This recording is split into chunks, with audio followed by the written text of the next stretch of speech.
So I passed out watching anime and woke up on the floor of a train carriage. Classic. Head was pounding, memory was a blank, and my last clear thought was that maybe I'd finally worked myself to death, and this was the afterlife. Spoiler, it was worse than that. Some voice boomed out of nowhere telling me all survivors had awakened, and it was about to distribute the rules. I pinched my cheek just to make sure. It hurt, so apparently this was real. Great. The rules were a real barrel of laughs. Never abandon your train. Every 24 hours you pull into a new station and get 3 hours to get off if you want. Collect resources to upgrade the train. Don't leave the train before you reach a station. And the grand finale, survive. That last one really inspired confidence. Then the voice cheerfully added that the first station would arrive in 1 hour. I dragged myself up off the cold floor and took a look around. Endless wilderness streaming past the windows. The only interesting thing in the whole carriage was this oval device at the front with a glowing screen floating above it that said train control system. I walked over and touched it because that's what you do when you're stuck on a mystery train and nothing else is happening.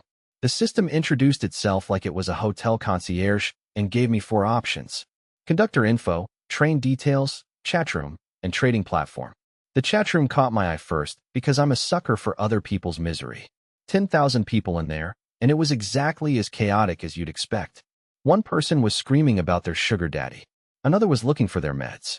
Someone was calling for their honey. One guy was genuinely thrilled because he didn't have to deal with his boss the next day.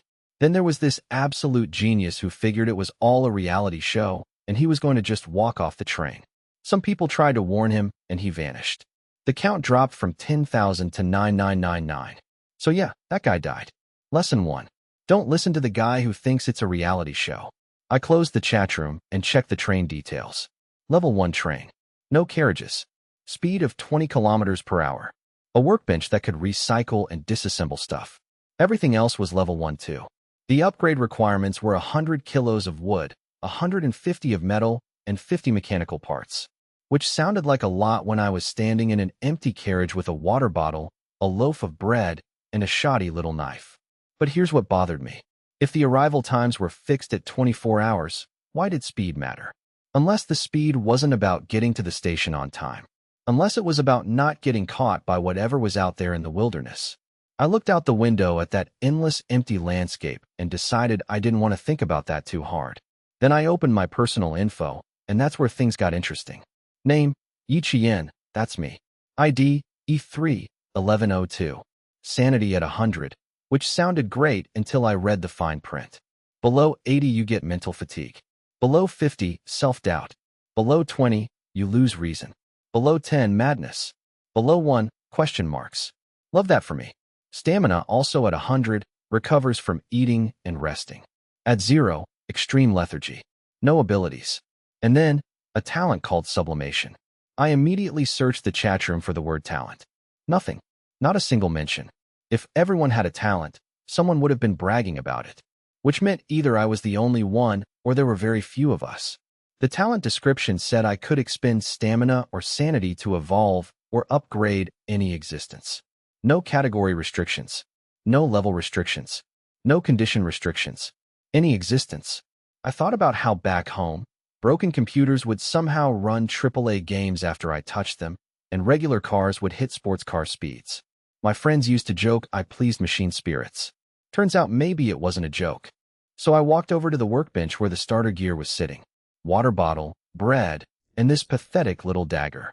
I focused on the knife and thought the word sublimate. Some invisible force wrapped around the thing, and my stamina dropped from 100 to 90. The dagger in my hand went from shoddy to enchanted and sharp. Level 2. I swung it, and it whistled through the air like it actually meant business. Hard to believe it came from the same garbage knife. 10 stamina for a weapon upgrade. Not bad at all. Then I looked at the train. The description said any existence. The train was an existence. I walked over to the control panel, put my hand on the oval device, and said it again. Sublimate. This time the drain was brutal. My stamina went from 90 straight down to 30, and I collapsed on the floor. But I got to watch the train transform right in front of me, so it was worth the nap. The system announced the train was now level 2.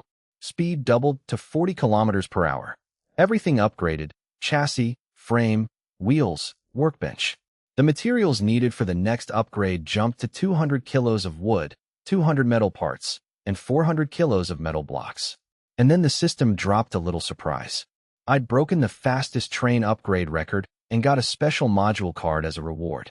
I could tell the train still had more sublimation potential in it, unlike the knife which seemed tapped out after one upgrade. But I didn't have enough stamina to go further, not without dipping into my sanity. And after reading what that stat did, I was not eager to test it. Two things caught my attention: the upgrade options and the special module card.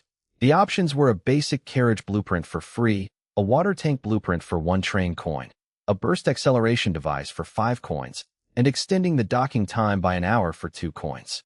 I had 0 train coins, so I grabbed the free one. The carriage blueprint needed 100 kilos of wood, 150 of metal, and 60 mechanical parts, plus optional glass and fiber for modifications. That was a lot of materials I didn't have yet, and sublimating the blueprint would probably make the requirements even worse, so I filed that idea away. Then I pulled out the special module card, diamond-shaped, floating above my palm, glowing with these little blue particles. The description was basically useless. Activate it and get a special module. That's it. But I had a thought. Could I sublimate the card itself? I'd already eaten the bread and drunk the water, which somehow brought my stamina back up to 50. I figured testing it wouldn't kill me. Probably. I hit it with sublimation, and those blue particles went off like fireworks in every direction. If anyone was watching from above, they would have seen my train streaking through the wilderness, trailing blue flames like a comet. Very subtle. The drain was massive. 30 stamina and 40 sanity, 70 points total. My sanity dropped below 50, which put me in something called self-doubt state. I didn't feel any different though, just physically wrecked. The card went from special module to exclusive module. I muttered a quick prayer to every deity I could think of, just in case, and activated it. The system told me I'd obtained a unique conductor exclusive module called Crossroads of Fate. Your path will always present a second choice. Different choices lead to different destinies. Before I could really think about what that meant, the PA system crackled on and announced the train was arriving at the first station. An hour had already blown past without me noticing. Then the Crossroads of Fate kicked in and gave me 2 platform options. Platform 1, Swampland. Platform 2, Armory. The system said if I didn't pick, it would choose randomly.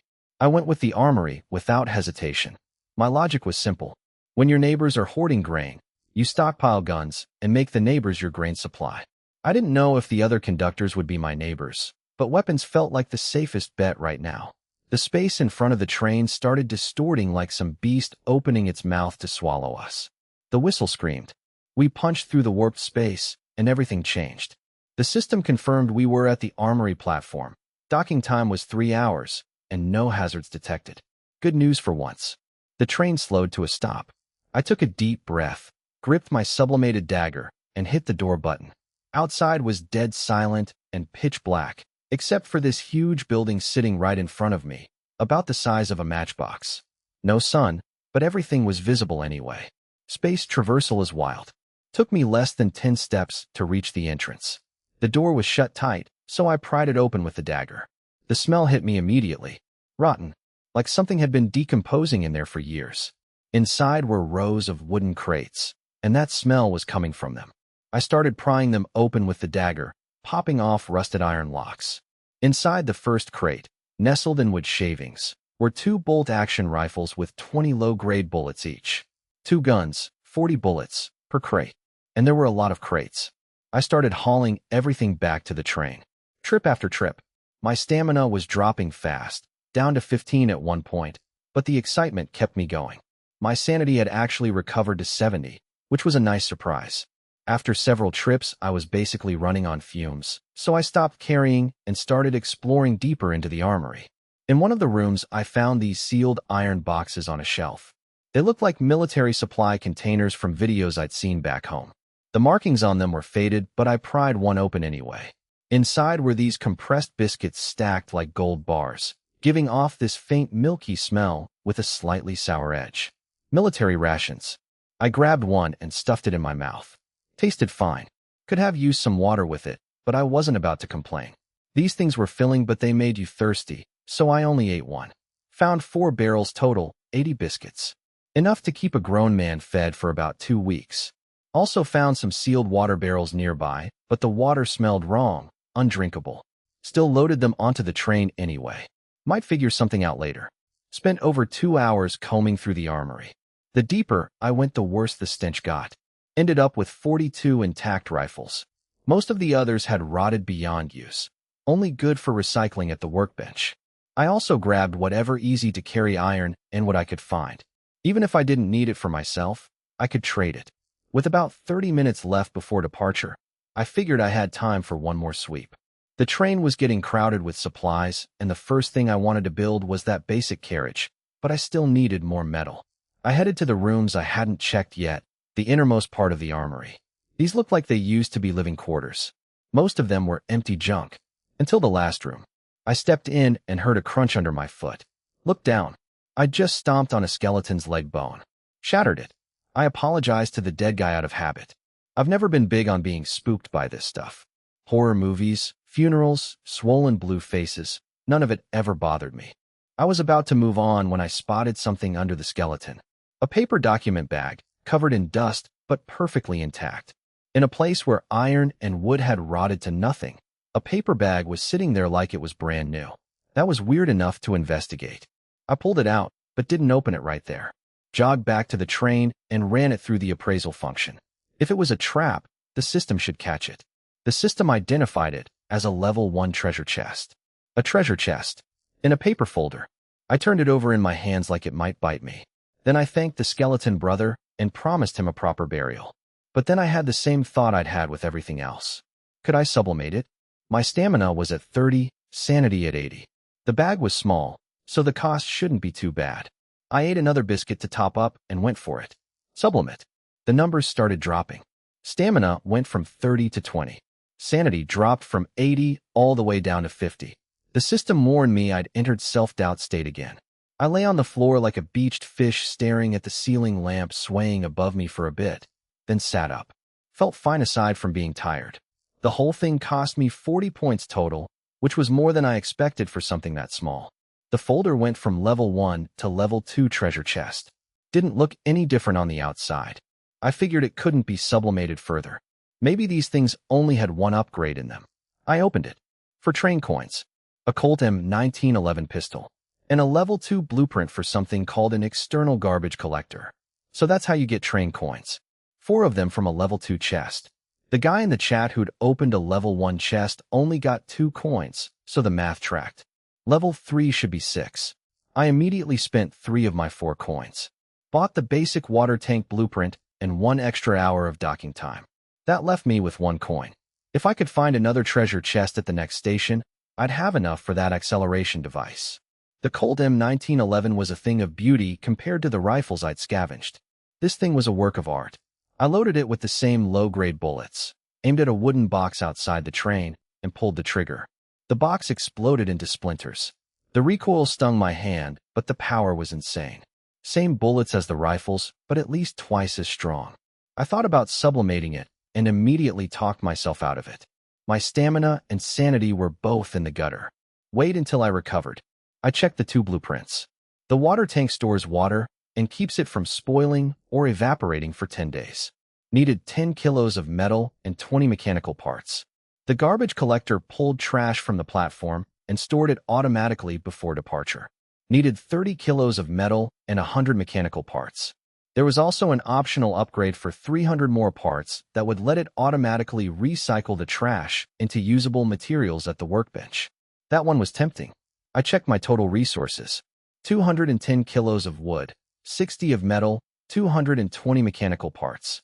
Enough to build both blueprints, but that would leave nothing for the carriage. Then I remembered I had that extra docking time, so I decided to rest first and think clearly. When the countdown hit the last hour, I opened the trading platform. The trading platform had an interesting rule. You couldn't list items while still at a station. You had to leave first, but you could buy from people who had already left their station.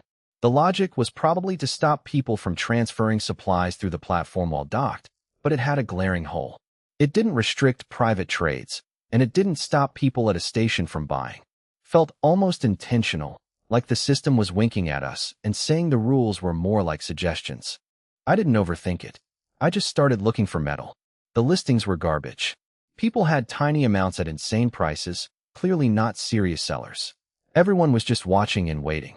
I opened the chat room. Everyone had already left their first station, and the chat was going nuts. People were comparing notes.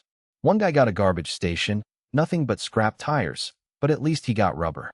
Another got a grassland with black mud everywhere. Thought it was useless until someone pointed out black soil was great for growing vegetables.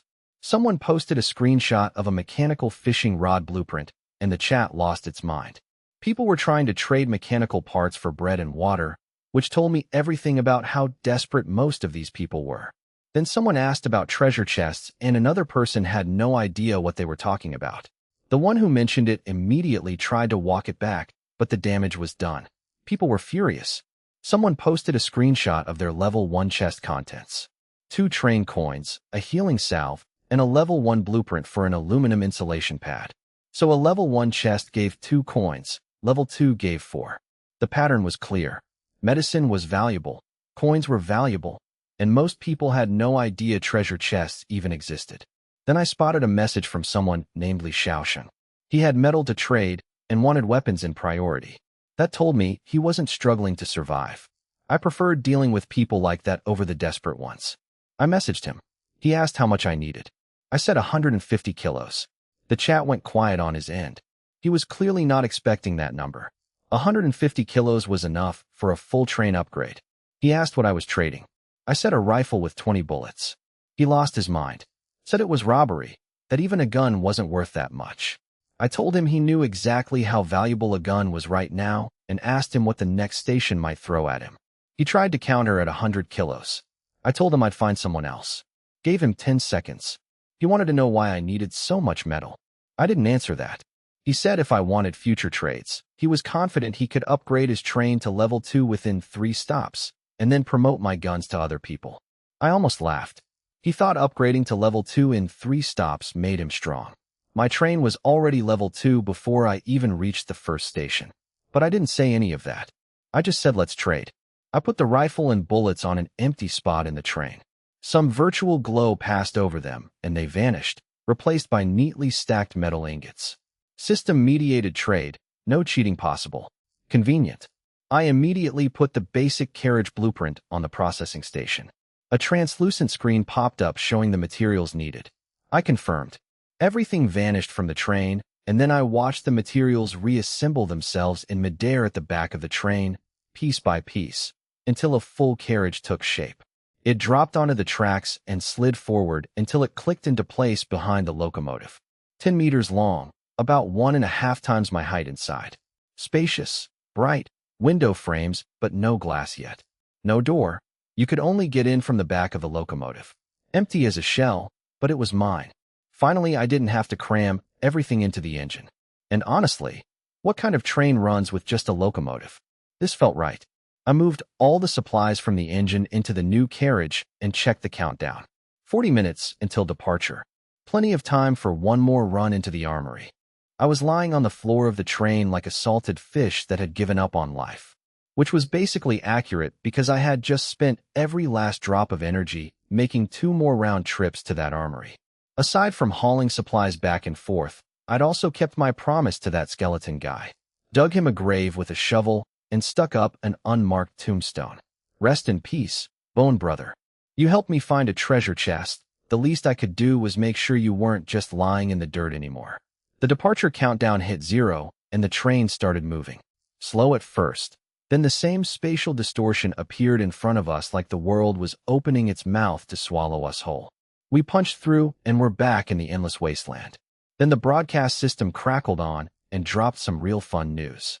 All conductors had left the station. 9,892 people made it out safely from the first novice station. We had officially exited the newcomer safety period. And from the second station onward, there were no guarantees the train would stop somewhere safe. The chat room exploded immediately. People were upset that someone had stayed an extra hour at the first station, calling it unfair. Some genius suggested maybe the rules were fake and the train wouldn't leave if you just didn't board. Someone else told him to try it himself next time. A few people were reporting cheaters. Others were realizing the first station had actually been safe and wishing they'd gotten off to explore. One guy mentioned his first stop was a desert, and he nearly got swallowed by quicksand. Nobody realized they were talking about me, the big shot currently sitting on the floor organizing his haul. I'd ended up with 49 low-level rifles, 1,100 rounds of low-grade bullets, 150 kilos of wood, 104 of metal, and 162 mechanical parts. On top of that, I'd found a bunch of usable tools in the armory, crowbars, shovels, screwdrivers, all kinds of hardware. The broken ones went straight into the processing station for recycling. The rest went into storage as backups. My two blueprints, the water tank and the garbage collector, only needed 40 kilos of metal and 110 mechanical parts. Barely made a dent in what I had. I placed the blueprints, allocated the resources, and told the system to put the water tank inside the carriage and mount the collector on the left exterior. I walked back to the carriage, and there it was. A fixed metal water tank with wheels sitting where some of my supplies used to be. This thing could hold 1,000 kilos of water and had these non-removable separation layers to keep clean and contaminated water apart. I poured in the polluted water I'd grabbed from the armory, and it filled up about 1/10 of the contaminated side. 50 kilos. Pity there was no water purification system, but I wasn't about to cry about it. Then I posted my first message in the public chat room. Buying water, glass, fiber, blueprints, and various resources. Serious offers only. Trading firearms and food. I figured guns and food would get people's attention, and I was right. The responses came rolling in. People were losing their minds over the guns. One guy was begging for a free one. Another was calling me shameless for even having them. Someone complained their first station only had chicken feathers. A college girl was offering to do anything if I'd just give her some food. Classic. I ignored all of that and went to check the garbage collector. It was this black iron box hanging from the ceiling that wouldn't actually do anything until we hit the second station. Only after that was done did I finally open my private messages. And they were flooded. Zhaoke wanted to be my lackey in exchange for a gun. Lin Xiaopeng was trying to guilt-trip me into handing over firearms for equitable distribution to those in need. That guy was a piece of work. Shangwan Ingxue had 20 kilos of lake water and no container. Cohen Jones had 16 kilos of glass and wanted to know if that was enough for a gun. Foreigners. I noticed some distinctly non-Chinese names, and it hit me. Nothing in this train survival world said it was only pulling people from one country. For all I knew, we might not even be from the same world. I blocked the moral blackmailers and the freeloaders without a second thought, then started filtering through the real trading partners. Shangwan Ingxue caught my attention. 20 kilos of lake water was worth talking about. I messaged her back and pointed out that lake water wasn't necessarily drinkable. Unfiltered, it could kill her. If she wanted to trade, she needed to show more sincerity. She asked how much I wanted. I said 50 kilos. Compared to metal, water was way more valuable, even lake water. Not just for staying alive, but because even if someone's first station had a freshwater lake, most people wouldn't have containers to store it in. My actual minimum was 30 kilos for one gun, but I was just one person. No matter how many guns I had, turning them into resources was more practical. She agreed immediately. Part of me wondered if I'd quoted too low, but I didn't regret it. Then she said she needed more bullets and food. This woman was sitting on a lake apparently. Where was she getting containers to store all that water? Before the 3-hour stop ended, the trading platform and chat room were both closed. So she either found containers or built them with blueprints. I didn't ask. Everyone had their secrets. I told her bullets were cheaper, 5 low-grade bullets per kilo of water, no container needed from her. Food was military compressed biscuits, 1 biscuit for 5 kilos of water. She did the math and wanted 100 low-grade bullets and 3 biscuits. Combined with the previous rifle and 20 bullets, that came to 85 kilos of lake water total. She asked if I had enough containers and offered to sell me some. I said no need, let's just trade. The trading point appeared above the water tank. The firearms and bullets vanished and 85 kilos of water materialized out of thin air, pouring straight into the reservoir. Including my earlier trades, I now had 135 kilos of water. I stared at that clear water and had to resist the urge to drink it raw. Looked clean, sure, but anyone with half a brain knew unfiltered, unboiled lake water was a one-way ticket to Dysentery City. I told her it was a pleasure doing business and to hit me up for future trades. She didn't reply, just silently sent me a friend request. I accepted without hesitation. Compared to that pretentiously Xiaosheng, I preferred trading with someone like Shangwaningshua. She talked less hassle. After wrapping up with her, I sold a bunch more rifles and ammo to other people. Picked up fiber and glass for reinforcing the carriage too. After the upgrade, actual windows appeared in the frames. No more drafty compartment. Bountiful harvest. After the final trade, I had 21 rifles left. I hadn't set fixed prices, just sold whenever offers seemed reasonable. It wasn't bad business, but I knew these low-level items would only depreciate. Once most people upgraded their trains and unlocked new options, who knew what better weapon blueprints might show up? Hoarding would be stupid. Finally done. I took out a traded loaf of bread and some mineral water and ate my first proper dinner in this world.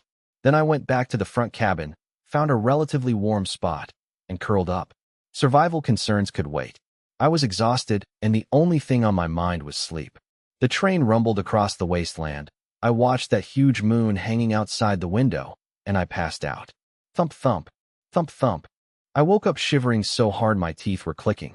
The cold had me rubbing my eyes and stretching a neck that felt like it had been replaced with rusted steel. I looked outside. Same wasteland, same unsettling horizon, same gigantic moon casting cold light over everything. My stamina was at 87, mental energy at 91. I checked the time. 3:37 in the morning. I sighed and opened the chat room. Messages were still scrolling like nobody had slept. Which was fair, because apparently nobody slept as well as I had. Couldn't sleep now anyway, so I got up, brushed off the dust, and stood up. With my stamina and mental energy partially restored, it was time for more sublimation. First thing on the list, the Colt M1911. That sleek black pistol that looked like a work of art. How powerful would it get after sublimation? The next stop wouldn't be safe. Only serious weapons would give me peace of mind. I said the word and felt the stamina drain out of me. The pitch-black pistol developed these faint patterns along its frame and grew slightly larger, now needing some effort to hold one-handed. The system called it a blacklight enchanted pistol, level 3. It could consume stamina to convert regular bullets into armor-piercing rounds. My stamina dropped to 47, mental energy to 90. 40 points consumed, which was acceptable. I stacked some metal scraps as a makeshift target, channeled stamina into the pistol, and pulled the trigger. The blast was deafening. Searing muzzle flash. An armor-piercing round tore through the air and punched a perfect hole clean through the target. I was grinning like an idiot. This thing was insane. The recoil was heavy, but it was still just a pistol. 2 stamina per armor-piercing round. Acceptable. I turned the pistol in my hands and noticed it could be sublimated further. I hesitated, then decided against it. The current recoil was barely manageable. If both the power and the kick went up any further, I'd be losing control of my own arm. Still had enough stamina and mental energy for more, so I walked into the first carriage and touched the wall. Sublimate. To my surprise, upgrading the carriage barely cost anything. Just stamina, no mental energy drain. My stamina dropped to 25, and the system announced I now had a cozy train carriage, level 2. The special feature was enchanted warmth, which kept the interior at a constant 22 degrees Celsius, no matter what it was like outside. No more waking up freezing. The carriage couldn't be sublimated further like the locomotive, but I was thoroughly satisfied. It was still early, so I grabbed a traded blanket, spread it on the floor of that nice warm carriage, and went back to sleep. Substantial stamina loss turned out to be the best insomnia cure ever. I wasn't sublimating anything else that day. Tomorrow was the second stop. Time to conserve and wait. That night, nobody slept more soundly than me. Countless people were lying awake, kept up by the roaring train and the biting cold wind of the wasteland. Their stamina and mental energy weren't recovering, they were getting worse. I woke up at 10:27, stretched my stiff body, and tried to figure out the timing. I'd entered the first station at 1 in the afternoon yesterday, so today's entry should also be around 1 in the afternoon. But since I'd left an hour later than everyone else, would my entry time be delayed too? I left the carriage and headed back to the train head. Temperature dropped the second I stepped out of that warm zone. My control panel was already flooded with private messages. With the second station approaching and the broadcast having warned that safety wasn't guaranteed, firearms were getting more valuable by the minute. Then I saw a message from someone named Luzhou. He was asking if blueprints could be used for trading. Interesting. Blueprints were basically unlimited manufacturing. Owning one was like having a lathe that could pump out items as long as you had materials. Nobody was stupid enough to trade blueprints for guns, not when the blueprint was worth more long-term. This Lujo was the first person to even bring it up. I asked what blueprint he had. His ID was E39802. He sent a screenshot almost immediately. Level 1 train seat blueprint. Needed 5 kilos of metal, 3 of wood, 3 of plastic, and 1 of fiber. A chair. I was surprised. Not exactly precious, not exactly worthless. Nobody would spend resources buying a seat right now. But it was still a blueprint, something that could be manufactured over and over. Back in my old world, guns and bullets were definitely worth more. But a low-level firearm that would depreciate versus a blueprint that could produce endlessly? The gap was only shrinking. At least that's how I saw it. I told him trade was possible, but I could only provide 10 bullets. The blueprint wasn't that great. If he needed more, he could buy them with other resources. The moment he saw my reply, his face lit up. He said 10 bullets were fine and thanked me like I'd just saved his life. Then he said something that caught me off guard. He told me I had no idea how important this gun was to him. Without it, he would definitely die at the next station. Definitely. That was weird. Definitely die? The second station wasn't safe, sure, but it wasn't certain death territory, was it? Why was he so sure? Did he have a talent? I looked at the trade prompt and decided not to refuse. I didn't care what secrets other people were hiding. Everyone had them. Trade went through. I took the blueprint straight to the processing station and manufactured it. A black chair appeared in front of me. I sat down, and it felt like returning to civilization. I never thought a chair could be this important. I kept selling guns until the countdown to the second station hit the last hour. Managed to move 15 rifles and 300 bullets. The rest, I decided to hold on to. The second station was unsafe, so I might need them. My stamina was at 98, mental energy at 100. Fully restored. I picked up one of the low-level marksman rifles and sublimated it. The energy drain was familiar but lighter than the pistol. Stamina dropped to 85.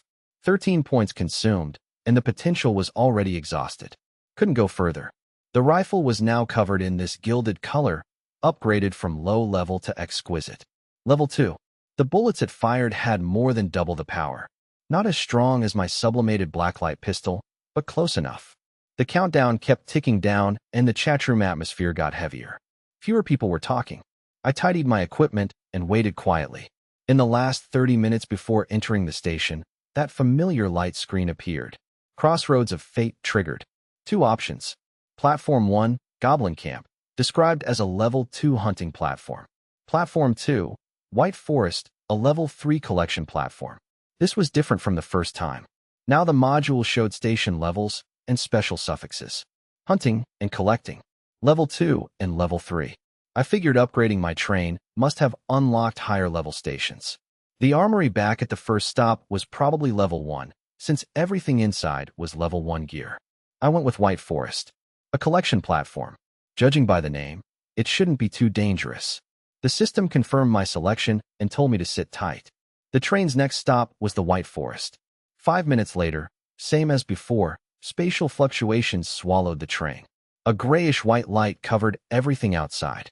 I looked out the window and saw a forest, but every single tree had gray-white trunks and gray-white leaves.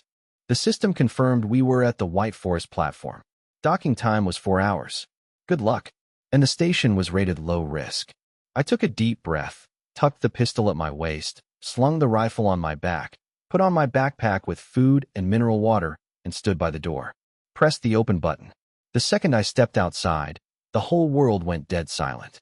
Every tree in every direction was gray and white. If a timid person showed up here, they probably wouldn't have the nerve to move. It was too quiet. So quiet you could hear your own heartbeat. Combined with that low-risk warning, everything said this place wasn't going to be an easy looting run like the armory. But I didn't regret the choice. I'd made my peace with the danger before I even picked it. That said, this danger warning didn't seem to be something everyone could see. I'd been lurking in the chat room all day, and nobody had mentioned it. People who had nothing to talk about wouldn't forget to bring up something like that. So this had to be a specific ability of the Crossroads of Fate module. I couldn't tell what could be collected here. Maybe just wood? It didn't look any different from a regular forest. Then I spotted what looked like a path and started walking deeper into the forest, staying alert the whole way. Nothing happened, which was a nice change of pace. At the end of the path, deep in that gray-white forest, I found trees bearing white fruits. These had to be the collection items for this station. I cut one down with the dagger, picked it up, and brought it close to my nose. Sweet but slightly bitter aroma. Nothing like any fruit from my old world. I swallowed hard. It smelled incredible. This insane urge to just devour the fruit right there came over me. I was about to take a bite when a sudden sense of danger snapped me back, and I threw the fruit away instantly. Cold sweat was pouring off me. My mental energy had been full just moments ago, and it had crashed hard in seconds. I wasn't short on food or water, so why had I been so desperate to eat a potentially poisonous fruit? And the rate of mental energy depletion was terrifying, faster than sublimation. These fruits were dangerous. I stepped back and stared at those pale fruits. Annoying that the appraisal function only worked on the train. But these were clearly the collection items for this station. I suspected the danger of this whole place was the fruits themselves. Maybe it was the scent that caused the hallucination. If I didn't smell it, maybe I'd be fine. I cut a strip of cloth from my clothes, tied it over my nose and mouth as a makeshift mask, and started harvesting anyway. Old saying, men die for wealth, birds die for food. Even facing potentially lethal hallucinogenic fruit, I couldn't bring myself to walk away. The forest was dead silent except for me, the one crazy farmer picking his weird crop. Back on the train, I ran one through the appraisal system. White forest fruit, level 3. Unique to this forest. Released a hallucinogenic aroma when unprocessed that drained mental energy. Eating it would permanently reduce maximum mental energy. But when processed, it rapidly restored mental energy and slightly increased hallucination resistance. Processing method was simple, soak in cold water for 5 minutes. So that was the deal. No wonder I wanted to eat it so badly. The scent was the trap. I dumped all the fruits into water, waited 5 minutes, and watched them turn from gray-white to pure white. Couldn't resist taking a bite. The sweet juice exploded in my mouth. Delicious. I'd never tasted anything like it. Compared to these fruits, bread and biscuits tasted like cardboard. Hard to believe something this good grew in such a depressing-looking forest. I emptied my backpack of everything else and made more trips. Each round took about 20 minutes. Filling the bag completely took about 30. With only 4 hours of docking time, I could make 4 trips max. No time to waste. As I was heading out again, I glanced back at the carriage and noticed the garbage collector was running. A little cube-shaped robot, half the height of my calf, was shuttling back and forth between the white forest and the train, bringing back leaves and whatever else it found. So that was what trash recycling looked like. I thought it was pretty useless when I built it, but there it was, working away. I spent the rest of the time harvesting fruit. By the time the countdown was getting low, I'd gathered over 100 pounds of white forest fruits. Didn't want to risk missing the train out of greed, so I called it quits. I checked my supplies. Besides the fruits, I had 79 compressed biscuits and 21 bottles of purified water. Good enough. I leaned back in my new chair, munching on fruit, and opened the chat room. The first thing I saw was the conductor count. 8721 out of 10,000. Over 1,000 people had permanently disappeared. And this was only the second station. The number was still dropping. The chat was a mess. People begging for medicine after drinking unboiled lake water. Someone got their lung punctured by a wild bull and was telling everyone to tell his wife he went down fighting. Another guy was crying about his wounds and begging for medicine. People were starving. Someone's first stop was a broken-down house full of trash, and the second was a stinking mud pond. Another got chased by wild boars that nearly flipped his train. Someone was selling vulture leg meat for drinking water. A few people were too scared to get off at any station, which meant they were just sitting there waiting to run out of food and water. Not everyone was like me, upgrading from the start and having the crossroads of fate to pick safer stations. Most people were just surviving however they could. I lurked in the chat until my stop countdown was almost over, then remembered the garbage collector was still running.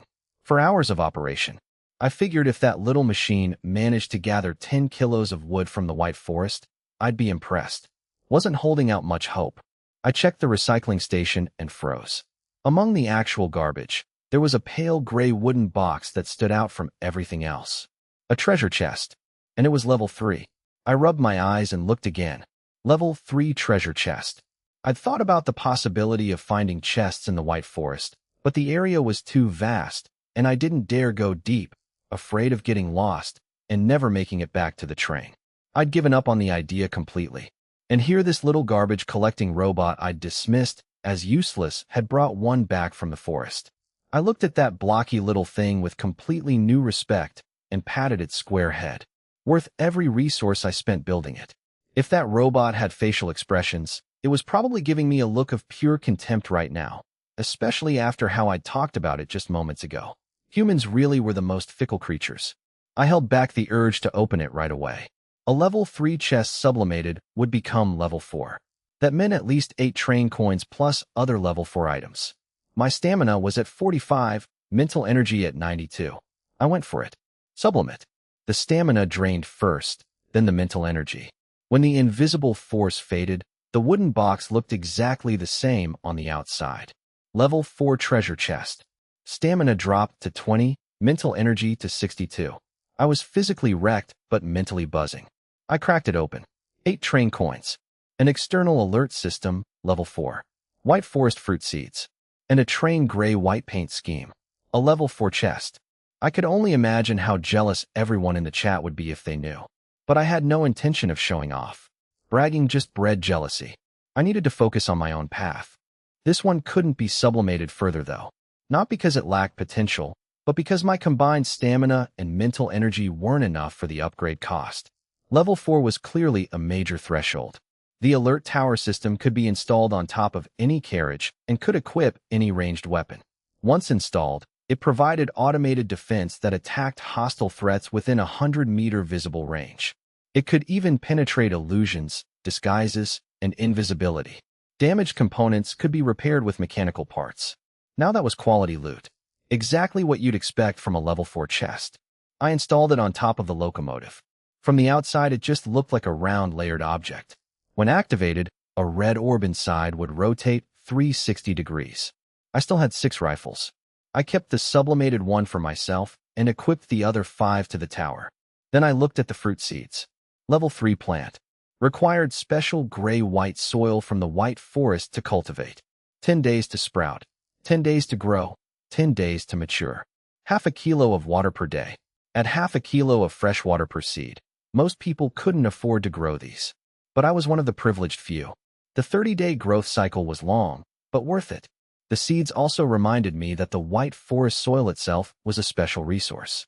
I filled several wooden crates with the gray-white soil in the final minutes before departure, then shut down the recycling station.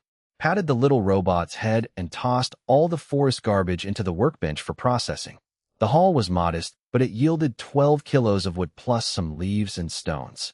The leaves could produce white pigment, and so could the stones. Everything in this forest was white-related. I patted the robot again. Good job, little guy. After I rested, you were next for sublimation.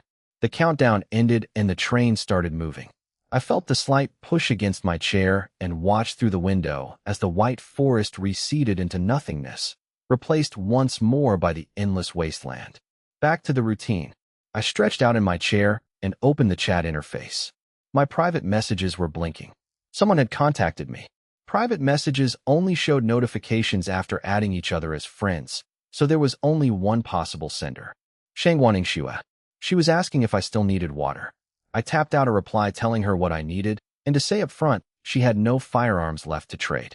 Then I waited, and waited. Was about to close the chat when she finally responded. Said sorry, she'd been taking a bath. A bath. I glanced over at my water storage tank and did some mental math. Just how much water did this woman have to be wasting it on baths? I wasn't that extravagant, and I had way more than her. She listed what she wanted. 32 kilos of wood, 50 of metal, and 40 mechanical parts. Said I should have those things.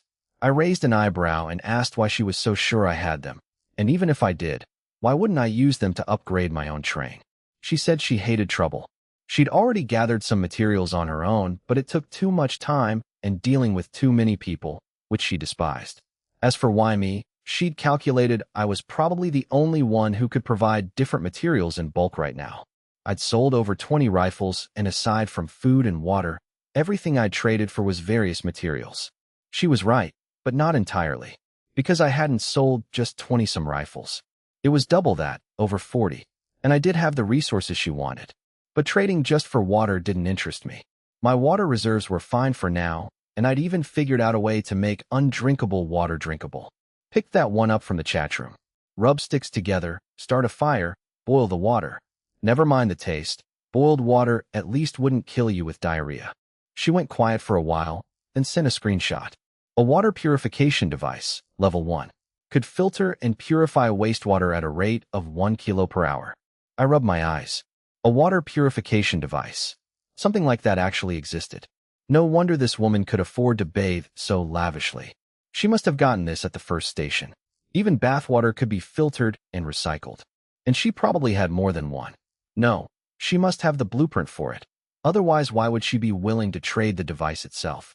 I asked if she had the blueprint. She said the device should be enough to exchange for the resources she needed, neither confirming nor denying. I suppressed my surprise. However precious that blueprint was, it belonged to someone else. I'd been lucky enough already, no need to envy others. I said, all right, we could trade. We completed the transaction, and I got the purification device. It fit perfectly between the wastewater and clean water tanks. Once activated, purified water automatically flowed into the clean side for storage. Saved me a lot of hassle. Then I did what I do best. Sublimation.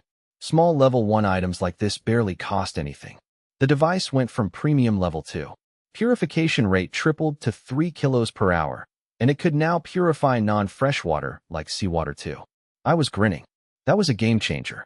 On impulse, I messaged her back and asked if she could upgrade her train yet, and what changes happened after upgrading. I was curious what upgrade options other people got. Were they the same as mine? She hesitated, then agreed. Another screenshot came through. Her level 2 upgrade options. Basic carriage blueprint for free, a welding tool set for 2 coins, a wooden bed blueprint for 1 coin, and extending stop time by 1 hour for 2 coins. Options 1 and 4 were identical to mine. The other 2 were different. So the carriage blueprint and extended stop time were fixed, while the remaining 2 were random and varied in quality. Her random options were noticeably weaker than what I'd gotten. Then she asked if I had any train coins. I said no. She asked if I still wanted to buy water. My mouth twitched. Before, I might have bought some as backup. But now, knowing she was bathing and recycling that water, buying from her meant buying her bath water. I said no. She said all right then. Chat ended. I understood what she was doing. She wanted to buy train coins from me to purchase upgrade options. But I barely had enough myself. How could I spare any for trade? Besides, I still had one option left unselected from my own upgrade. The train burst acceleration device blueprint for 5 train coins. For most people, accumulating 5 train coins would take several stations. After just 2 stations, I had enough to buy every available option. I spent 5 coins on the blueprint. For coins remaining, the acceleration device needed 50 kilos of metal and 200 mechanical parts to build. Once constructed, it could produce acceleration bullets that tripled train speed for 10 minutes. Expensive, but worthy of a 5-coin blueprint. And I could afford the materials. After the second station, the trading platform had diversified. What most people desperately needed was food and water, which I had in stock.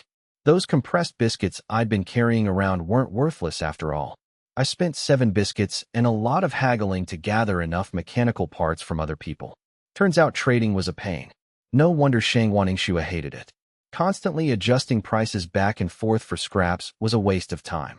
I fed the resources into the processing station and the acceleration device came together. Metal and machinery fused into this complex mechanical contraption. Could only be installed on the main train body, placed near the control system for automatic installation. It produced acceleration bullets, maximum 3 uses per day.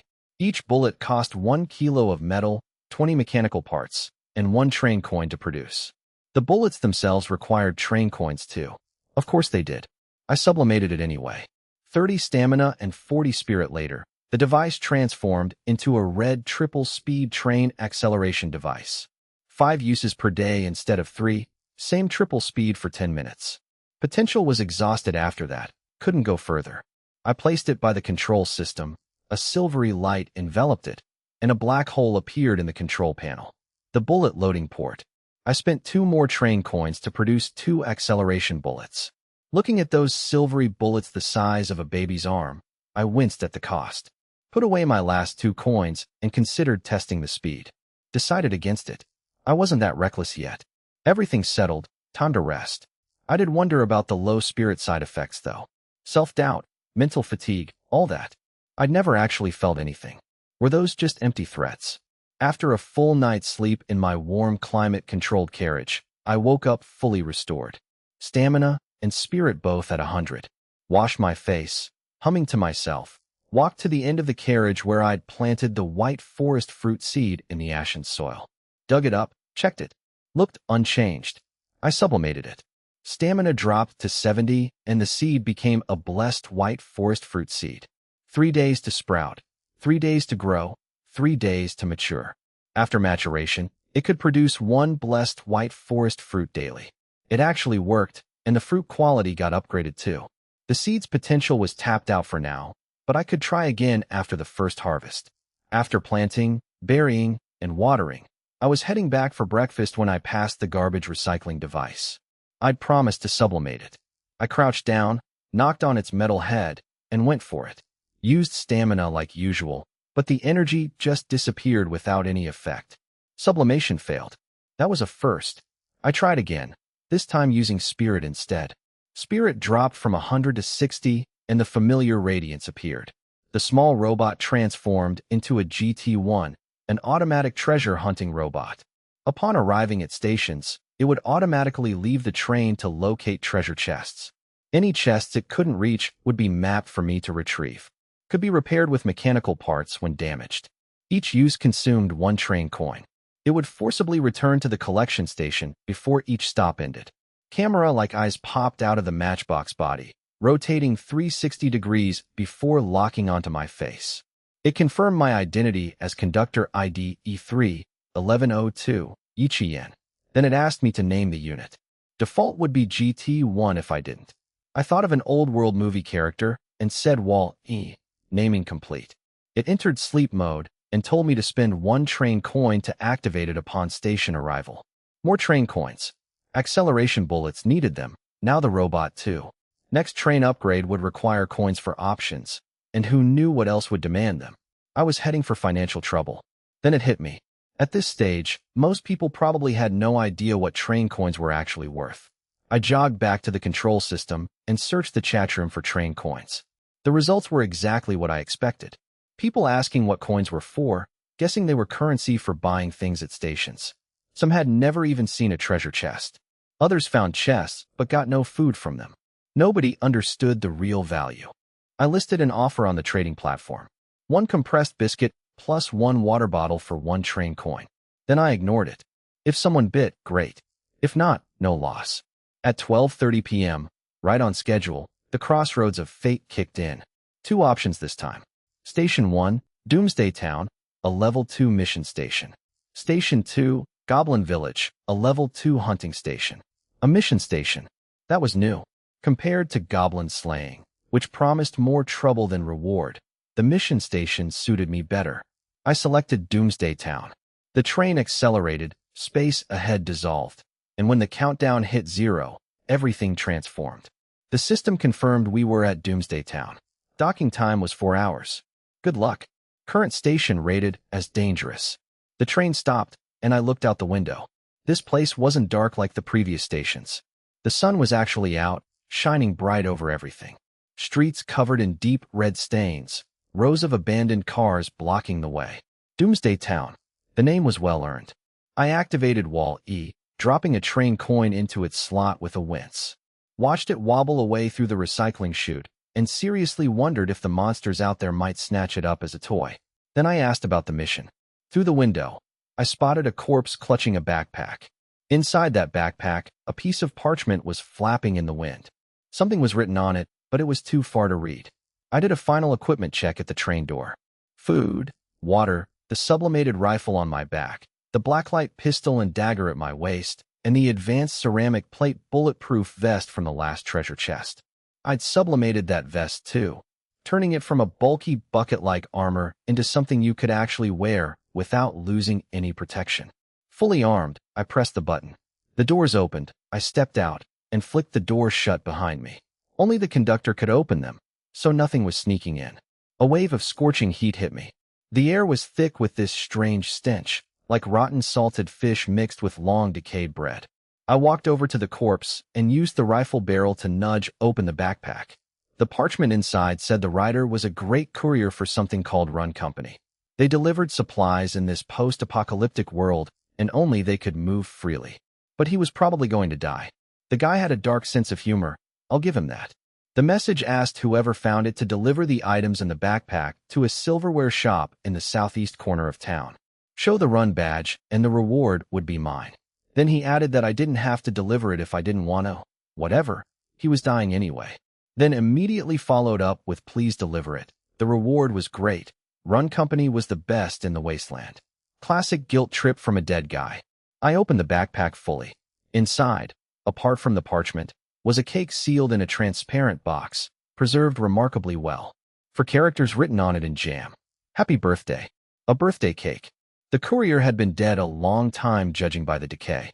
The birthday would never be celebrated, but the cake could still be eaten. I found a mechanical-looking badge made of gears and metal, depicting a courier running. On the back, a big run symbol, and a map of the town with a red dot marking the destination. I stashed the cake and badge and headed out using the map. The road was littered with skeletons. Dark red bloodstains everywhere telling stories I didn't want to hear. Then I saw a hyena feeding on a corpse. First living creature I'd seen in this whole survival world besides myself. Wait, was it really alive? The thing turned its head toward me, and I got a good look. Skull was rotten, heart exposed. This was a zombie dog. It let out this weird growl and charged. I told myself to stay calm, raised the pistol, and pulled the trigger.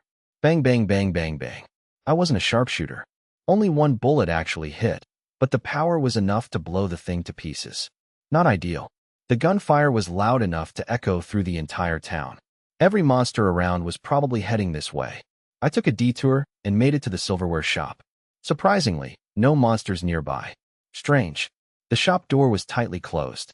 I was debating whether to pry it open when the metal shutter slid up a crack. I immediately raised my rifle and aimed at the gap. A hoarse voice yelled, "Don't shoot." He was human, not a zombie. I asked if he was the owner. Couldn't see clearly inside, so I just pulled out the badge and said I was a courier for Run Company taking over the delivery from the dead guy. Out here, identity was whatever you claimed it was. Being a courier seemed to earn respect in this wasteland. The shutter rose a bit more, and I saw this scruffy, bearded man in his 40s.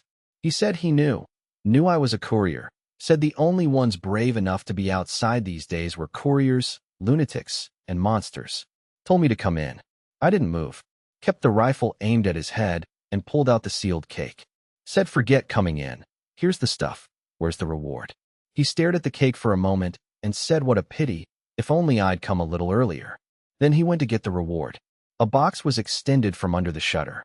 Inside, 3 train coins. Train coins. In this world, could it be that train coins were the universal currency across all station worlds? Otherwise, it was hard to explain why the natives here had them. Just as I was about to collect them, the man inside suddenly grabbed the barrel of my rifle. The murderous intent was unmistakable. I felt the pulling force and pulled the trigger without hesitation. Bang! A severed hand flew through the air, and the rolling shutter burst open. Now I could see clearly. The man behind the door had swollen grotesquely. Only his human face and the arm I'd just shot off looked remotely like his original form. He was screaming about how it was too late. Why didn't I come sooner? His daughter just wanted a cake. Why did we useless couriers take so long? Die. I took a deep breath and kept firing. 3 consecutive hits. My marksmanship was terrible, but at this range against a target that big, it was hard to miss. Even the upgraded rifle couldn't penetrate the monster's hardened body, though. One punch to my chest sent me flying. My stomach felt like it had been turned inside out. If not for the enhanced bulletproof vest absorbing most of the impact, that hit could have knocked me out cold. The monster shrieked and charged again. I fired. It laughed and said my bullets didn't scare it. I kept shooting. Then I told it to look down. Its body was riddled with holes. It said impossible. I blew on the smoking barrel, clutched my stomach, and stood up. The blacklight enchanted pistol in my hand was glowing with this eerie light. Armor-piercing rounds. I walked up to it, pressed the muzzle against its forehead, and pulled the trigger. Phew. No wonder there were no other monsters around. This was the big guy's territory. I caught my breath, stepped over the corpse, and picked up the overturned cake. Shook my head. What a waste. Stored it along with the 3 train coins from the floor. I opened the rolling shutter fully. The inside was unexpectedly clean. It really was a silverware shop. Silver crossbow bolts, spearheads, and even crosses scattered about. On a shelf, I found a diary. March 1st, 10 days until his daughter's birthday. He'd found 3 coins in a broken locomotive outside town. The elders said these coins could make run company couriers bring unimaginable delicacies. He'd buy his daughter a cake. Eating it would surely cure her illness. After all, it was something beyond their imagination. March 5th, daughter's condition worsening. She just wanted a cake. Great courier, please hurry. March 9th, his daughter was so excited for tomorrow's cake. But courier, where are you? March 11th, his daughter died without tasting that cake. Before dying, she asked what cake tasted like. He told her sweet. What does sweet taste like? He didn't know either. She was gone. He buried her in the backyard so she wouldn't turn into one of those zombie monsters. March 15th. Why wouldn't the courier come? He really wanted to meet the courier. If only there was cake. The diary ended there. The remaining pages were torn violently with blood-red stains. After March 15th, this man had completely lost his mind and become that monster. I walked to the back door and found a tombstone in the yard. I placed the cake in front of it. That counted as completing the mission, right? The reward was the 3 train coins in my hand. This station seemed done. But one thing was nagging at me. A broken locomotive outside town. Could that belong to another conductor like me? Or had some conductor come to this station before and never left? Were we not the first survivors? These questions were spinning in my head, but I didn't have time to chase them. I also found a crossbow in the corner and collected it with the bolts. The silver stuff might be for fighting vampires, which sounded about right for a doomsday town. Everything was heavy. I took one last look at the monster's corpse and started heading back. The return trip took longer than getting there. The town had more monsters than I expected. Without that extra hour from the upgrade, I might have had to fight through hordes. Zombie dogs, zombie chickens, zombie cats. But no humanoid zombies. Wally hadn't returned yet, but I wasn't in a hurry. I inventoried the station's gains. Mithril crossbow bolts, level 2, triple damage against vampires. Mithril cross, level 2, with a description that just said pray, it might work. Mithril ceremonial sword, level 2, inflicted irreversible damage on vampires. I recycled the miscellaneous stuff at the processing station and got 10 kilos of mithril out of it. Back in my old world, that would have made me moderately wealthy. I picked up the crossbow and sublimated it. Stamina dropped to 55, and it became a sanctified mithril cross, level 3.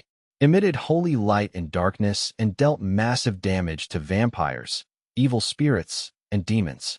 As for the bolts and the sword, if I couldn't shoot straight with a pistol, a crossbow would be worse. In close combat with vampires, I knew my limits. I hung the cross at the train's front and checked the trading platform. Someone had actually accepted my biscuit and water for train coin offer. I was munching on a fruit and admiring my shiny coins when I opened the chat. Other conductors had left their stations. The online count was 7825 out of 10,000. Another 1,000 gone permanently at the 3rd station. The chat was the usual mix of horror and flexing. Someone's 3rd station was a cave full of spiders, and they didn't even dare get off. Another got lucky with just a few wild dogs and used a gun bought from some expert to fight through and get some meat. People were calling me Expert Yi and asking why I hadn't said anything. Hadn't I reached level 2 yet? Then some guy was bragging about his big brother Li Shaoxing being about to upgrade to level 2. Li Shaoxing. I remembered him saying he'd upgrade within 3 stops. This was exactly the 3rd station. Had he still not done it?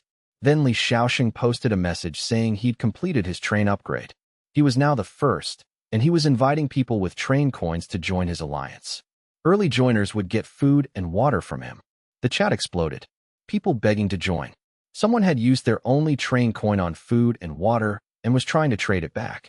Others had no idea what train coins even were. I ignored all that and focused on his screenshot.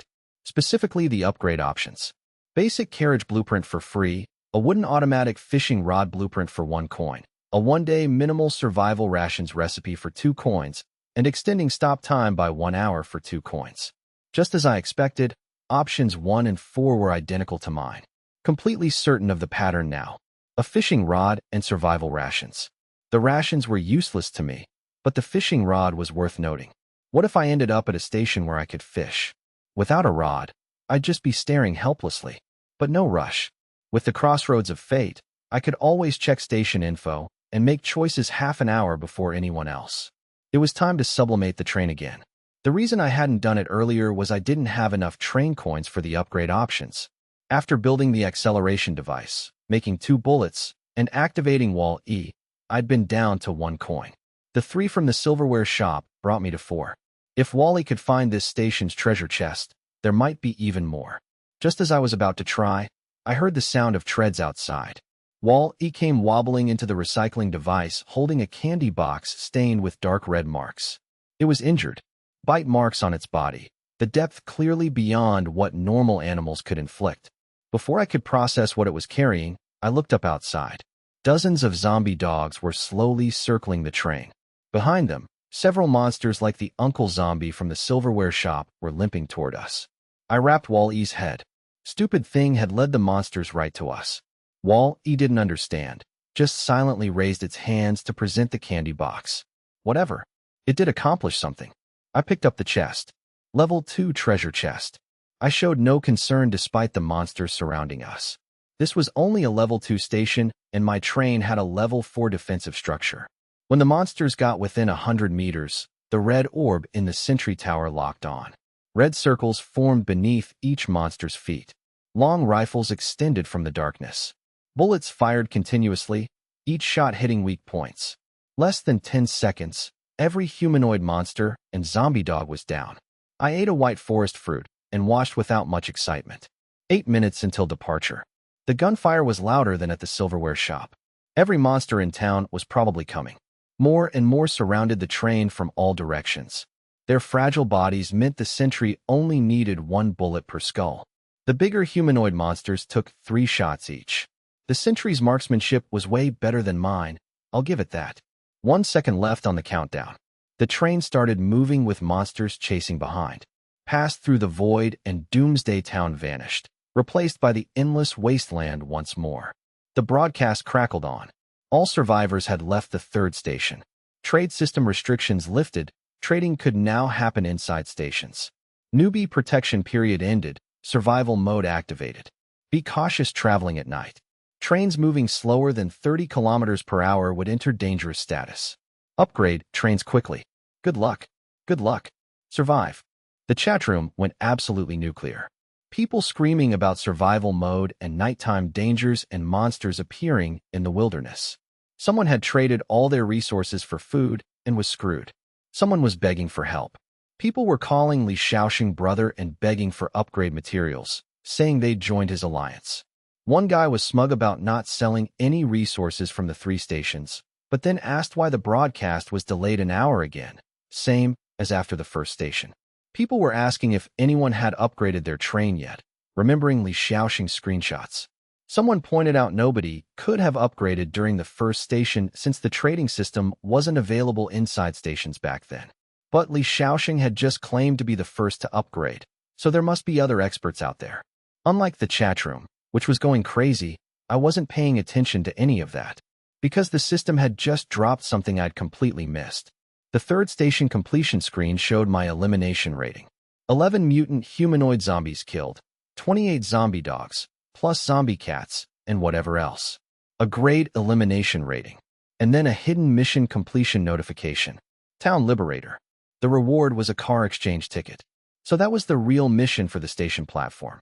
I looked at the text on the screen and then down at the grimy Wall-E. Good thing I had that little guy, otherwise I would have missed all of this. I patted its metal head. The ticket was semi-transparent and showed a train car on it. After enjoying several days in my climate-controlled carriage, I was pretty eager for a new one. I sublimated it. The car exchange ticket became a special car exchange prize ticket, which could get me a level 2 special car. I used it immediately. The ticket burned in midair, and the system announced I'd obtained a basic storage car. It contained 48 storage units. Each could store unlimited quantities of a single item type, but couldn't store living creatures. This was fantastic. I remembered when I first started collecting resources. Wood and metal piled everywhere, No space to even sleep in the locomotive. With this car, I could free up a ton of space. And it could be sublimated once more. I couldn't wait. I walked to the end of the second car and watched through the window as a new carriage descended from the sky, perfectly aligning with the tracks. The connecting door opened. Inside, 48 cabinet-like storage units lined both sides. I put my hand on the wall and sublimated. Stamina dropped from 55 to 30, mental energy from 80 to 55. Upgrading from a level 1 normal car to a level 2 special car cost 20 stamina, but pushing it from level 2 to level 3 totaled 50 points. More than double. My body hit exhaustion again, but my eyes were shining. The storage car became level 3. 51 storage units now, unlimited storage per unit, items wouldn't decay or get damaged, still couldn't store living creatures, and 3 of those units could be accessed by me from anywhere. Those 3 special units were the real prize. Accessible anywhere by the conductor. That was basically a portable inventory. I eagerly stuffed several white forest fruits into one of the special units, then walked back to the locomotive, reached into the air, and a fresh white forest fruit materialized in my hand. This sublimation was an incredible gain. I ate some fruits to recover stamina and moved all my resources into the regular storage units. The train immediately became way more spacious. Of the 3 special units, 1 held white forest fruits, 1 held bullets, and 1 held drinking water. That way my load would be much lighter when exploring stations. Then I remembered the treasure chest wall he had retrieved. I did some quick math. Level 3 to 4 had cost 55 points. Level 1 to 2 was 37. So level 2 to 3 should be around 45. I went for it. Stamina dropped from 30 to 20, mental energy from 55 to 20. The system warned me I was entering exhaustion and mental collapse states. My guess was right, 45 points consumed. Gasping for breath, I strained to look at the chest. It had changed. Level 3 treasure chest, ready to open. Inside were 6 train coins, a zombie slayer, 3 virus serums, and a windproof lighter. The zombie slayer was a chainsaw sword modified from an electric saw that dealt triple damage to zombie-type monsters. The serums were exactly what they sounded like. The windproof lighter was from a level 3 chest, which in some ways was precious too. But none of that mattered as much as the 6 train coins. That brought my total to 10. Nobody could possibly have more than me right now. Before doing anything else, I had something important to do. Sleep. I was exhausted. 10 stamina points left. I'd never pushed myself this hard before. I truly felt the misery of complete exhaustion. As for the mental collapse warning, didn't feel a thing. While I was out cold, the chat room was bustling. People were trading materials to upgrade their trains, though how many actually had the means was another question. Then someone figured out that the broadcast only required 30 kilometers per hour speed, while upgraded trains hit 40. That meant individual parts, specifically wheels, could be upgraded separately using a fraction of the materials. Once that news spread, metal and mechanical parts became the hottest commodities on the trading platform. Nearly everyone wanted to buy them. Survival came first, consequences later. Meanwhile, Li Xiaosheng was wearing an ugly expression. Someone had upgraded before him. How could anyone gather materials faster than him? He was the chosen one. His personal interface showed a special ability called Resource Radar. Before arriving at the next station, he had to select one basic train resource, and that resource would likely appear as collectible at the next station. Metal, mechanical parts, wood. He'd spent 3 stations collecting upgrade materials using this talent. He couldn't comprehend who could possibly be faster than him. I woke up to gunshots. Bang, bang. The intense sound echoed across the wilderness. I opened my tired eyes and instinctively looked out the window. Pairs of crimson eyes were chasing the train under the night sky. What the hell was that? Scared me half to death. The terrifying sight snapped me fully awake. I hurried to the front and found the alert system had already activated. This must be the nighttime danger the broadcast mentioned. The train identified the monsters as Blood Moon Wolves, level 1, chasing speed of 25 kilometers per hour. I relaxed slightly. As long as the train exceeded 30 kilometers per hour, it wouldn't be in danger. And my level 2 train hit 40, so I didn't need to worry about being caught. I splashed cold water on my face, let the chilly wind do its thing, and checked the time. 1:44 in the morning. All sleepiness gone. I opened the chat room, and the numbers made my pupils contract. for 130 out of 10,000. During the day, it had been around 7 or 8,000. Over 4,000 people had died in the wilderness while I slept, and the number was still rising. A chill ran down my spine. Nighttime dangers were far deadlier than anything at the stations. Any train below 30 km per hour would be overtaken and become prey. But how many survivors after 3 stations could actually reach level 2? Only those who survived this night of terror could truly be called survivors. A private message popped up. Shangwan Ingxua asked if I was still alive. I said I just woke up and asked if she wanted to buy something. She said bullets, she'd run out. I rejected the trade. With the alert system active, my bullet consumption had skyrocketed.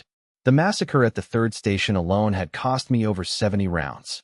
I had about 300 left, impossible to spare. She asked if I didn't have a bullet blueprint. I said of course not. I wished I did. She said understood, goodbye. Refreshingly simple. I sat down and opened my personal stats. Stamina at 82, spirit at 110. Wait.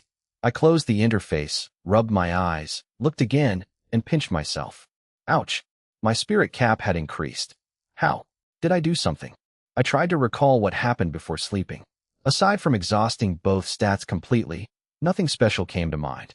I shook my head and buried the confusion. Regardless, the increase was beneficial. I stood up and touched the control panel. It was time. After 3 stations, it was time for the train's next sublimation. An invisible force enveloped the entire train and my stats started draining like floodgates opening. Level 1 to 2 had only cost 30 stamina. Level 2 to 3 was clearly not going to be that simple. Stamina dropped from 82 to 52, spirit from 110 to 50. 90 points consumed, triple the previous amount. The train was now level 3. Speed increased from 40 to 60 km per hour. Chassis, wheels, and frame all reached level 3 durability. The next upgrade requirements were 300 kilos of wood, 300 mechanical parts, 450 kilos of metal, 10 kilos of glass, 5 kilos of gold, 5 kilos of mithril, and something called a firestone. I had mithril, might get gold eventually, but what the hell was a firestone? Never heard of it. I'd also broken the fastest level 3 train record and gotten a conductor module card. I checked the upgrade options. Early departure privilege for 3 coins, a level 3 bullet blueprint for 4 coins, a level 3 power generator blueprint for 6 coins, and extending docking time by 1 hour for 1 coin. Talk about perfect timing. Low on bullets, and there was a bullet blueprint. The generator had no immediate use, but would be valuable later. The painful part was I thought my 10 coins made me wealthy, and I still couldn't afford everything. I spent 8 coins on the early departure privilege, the bullet blueprint, and the extended docking time. The early departure privilege let me leave a station 1 hour ahead of schedule. With that, I could escape dangerous stations early. The bullet blueprint needed 3 kilos of metal and 500 grams of gunpowder per batch of 100 rounds. Reasonable materials, but where to get gunpowder? The trading platform had some, but in tiny amounts. Not enough for even 1 batch. I'd figure it out later. I sublimated the early departure privilege module. Stamina dropped to 32, spirit to 30. It became a VIP early departure privilege, which let me depart anytime when the docking countdown reached the final 3 hours instead of just 1. More freedom. Then I looked at the conductor module card I'd gotten as the record-breaking reward.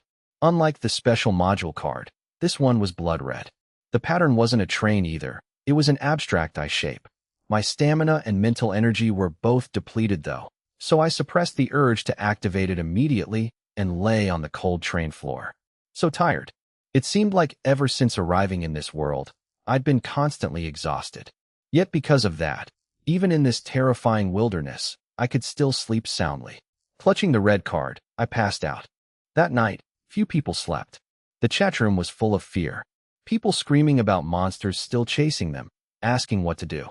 Some said the broadcast only guaranteed no danger status at 30 km per hour, not complete safety. Others said you needed level 2 at 40 km per hour to be truly safe. Someone was cursing out the person who bought all their resources. Another was grateful they'd bought a gun from some expert and it saved their life, but only had 3 bullets left. People telling each other to stop chatting and conserve energy. Tomorrow brought Station 4. At 6:30 in the morning, the broadcast sounded. E3 block, first night survival completed. Survivors, 3825. Second night survival begins in 3 days. Trains below 40 km per hour will enter danger status. Upgrade speed promptly. Take necessary precautions. The gentle tone contrasted sharply with the message. Reach 40 km per hour for the second night in 3 days. Anyone who couldn't upgrade to level 2 within the next 3 stations was done for. The chatroom descended into panic. People screaming about where to get materials, complaining they only found 1 station with trees out of 3. Someone who'd used everything for wheel upgrades had no wood or parts left. People begging Li Shaoxing for help, saying they were in his alliance. Li Shaoxing's lips curled upward as he read the pleading messages. He lacked no resources. His talent let him boost drop rates for specific materials. As long as train upgrades still required basic metals, wood, and mechanical parts, his upgrade intervals would never exceed 3 stations. He didn't know who'd beaten him to the first upgrade, but dismissed it as luck. His progress came from diligent use of his ability. He posted in the chat telling all Alliance members not to panic. He'd find ways to help them upgrade. Then he remembered me. That Yiqian guy. After selling so many guns, I should be close to upgrading. Could I be the one who beat him? The more he thought about it, the more plausible it seemed. He sent me a private chat request, then realized we weren't even friends. He figured he'd give me another chance considering my gun supply. Friend request sent. Then silence. I woke up the next morning with a sore back from sleeping on the floor. Grabbed a white forest fruit from portable storage, washed my face, watered the sapling. Checked the time. 8:34. I'd slept that long. The fruit cleared my mind. Next survival night in 3 days, 40 km per hour required. Didn't concern me. I looked at the red card in my hand. The second record-breaking reward. My stamina was at 82, not fully recovered for some reason, but mental energy was at 110. Should be enough. I activated my talent. Sublimate. The familiar draining sensation. Stamina and spirit dropped as the invisible energy enveloped the red card. It became an advanced conductor module card. Mental energy went from 110 to 80. I opened it and got an advanced conductor module called Judgment of Gunfire. Mastery of all firearms. Sharply increased shooting aptitude. Could consume mental energy to enhance one bullet, and the next shot would judge the target, increasing damage based on their sins. New sensations flooded my mind. I drew the blacklight pistol, and all previous clumsiness was gone. Holding the gun, I felt like a battle-hardened marksman. Every casual shot would now hit exactly where intended. To think it directly gave me the skills of a sharpshooter. If I encountered those zombie monsters again, no need to hide and dodge like before. Having digested all my rewards, I munched on some fruit and opened the private chat. With my minor reputation among survivors, someone might reach out for trades. Missing blueprints or train coins would be a shame. I saw a friend request from Li Shaoxing, the 3-station guy. He was inviting me to join an alliance. After some thought, I accepted. We weren't the same kind of people, but he probably had some train coins. Trading was fine, just wouldn't get too involved. On his end, Li Shaoxing noticed the friend request was accepted. He remembered only sending one proactively and assumed I was finally reaching out. I asked if he was done making those fishing rods. He was confused. Said Brother Yi, long time no see. Asked if I'd completed my first train upgrade. I ignored the question and asked about the fishing rod price. He said of course he sold them. Could even give me one for free. I waited for the inevitable strings attached. He said just join his alliance. Members contributed 5 kilos of wood or 1 train coin, and he'd provide daily rations plus a fishing rod. He mentioned he could produce survival rations after reaching level 2.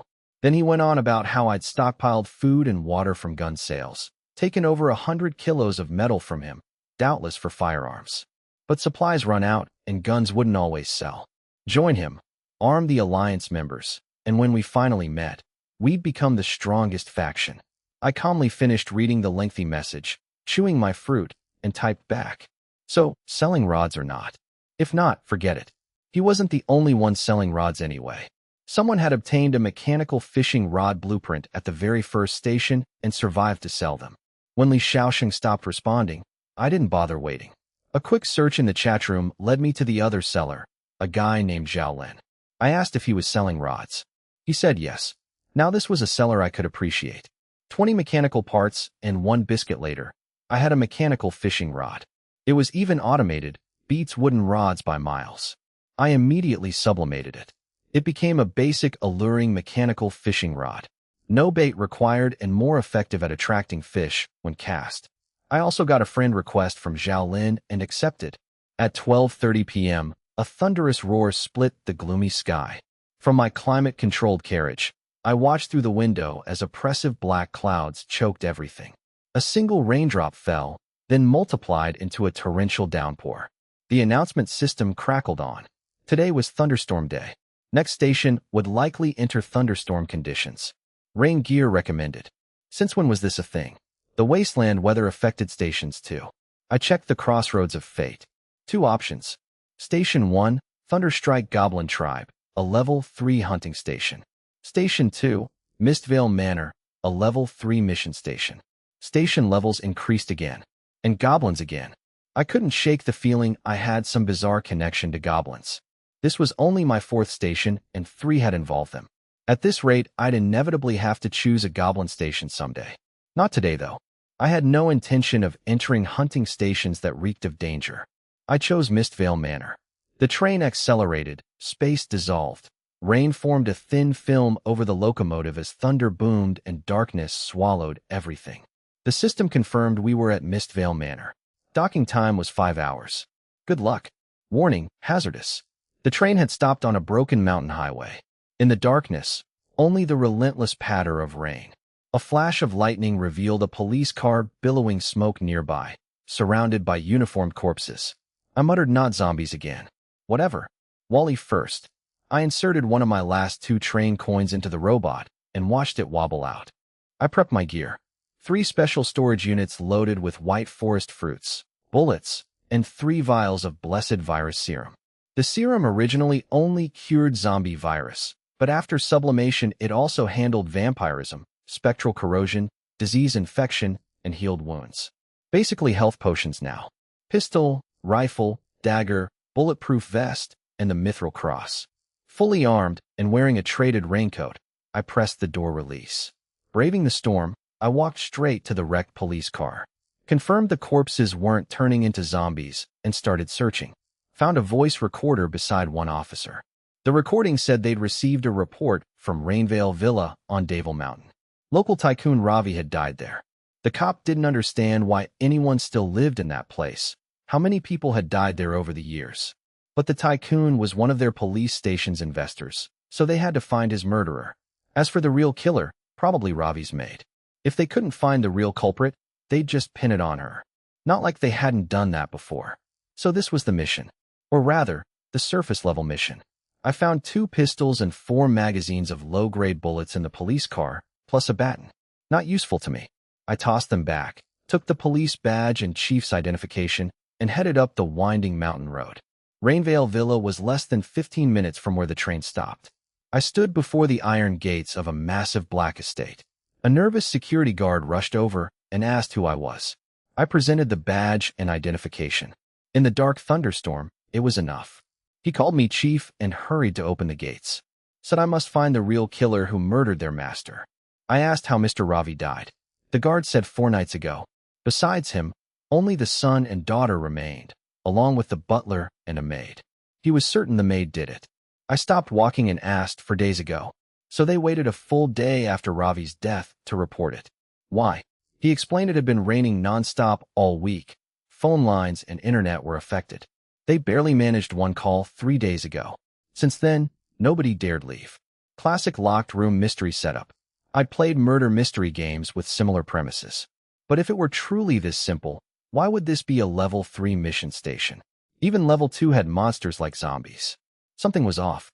Just as we were about to enter the castle, a scream came from above. A lightning flash illuminated a female corpse plummeting from somewhere high and crashing into the lawn. Blood mixed with rainwater, forming a crimson stream. But my gaze was fixed on where the body had fallen from. I saw a shadow, one that clearly didn't belong to a human, and the sanctified mithril cross hanging on my chest was emitting heat. Indeed, not so simple after all. The guard screamed that the maid was dead. An elderly man with a graying beard ran out from the castle. The guard took one look at him and shrieked, called him the killer, and fled into the darkness. The old man's face went ashen. He sighed and introduced himself as the family butler. Asked if I was the chief from outside. Said I was young. Another death. What was happening? I asked another. Besides Ravi and the woman just now, who else had died? The butler seemed accustomed to such scenes. He picked up the body and carried it to a spot on the lawn where several pre-dug graves waited. He tossed the corpse in. There were 5 graves, 3 already had bodies. He gave a bitter smile and told me to come inside first. In the castle, the chill didn't fade. I felt like something was watching me. He offered coffee or tea. I said hot water was fine.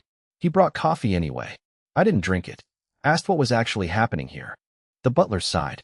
Under the dim candlelight, his bloodshot eyes were unsettling. For days ago, only the master died. The young mistress and young master had a fierce argument. She believed the maid killed their father. He was having an affair with the maid and defended her. They quarreled violently. The next morning, the butler found the young mistress's body in the attic. The guard had feelings for her and went mad that day. On the 3rd day, the young master died too. Today was the 4th day. The butler believed he'd die sooner or later. So yesterday, he dug graves for all 5 of them. At least when his time came, there'd be a proper resting place. He said this estate was cursed. Everyone who lived here died.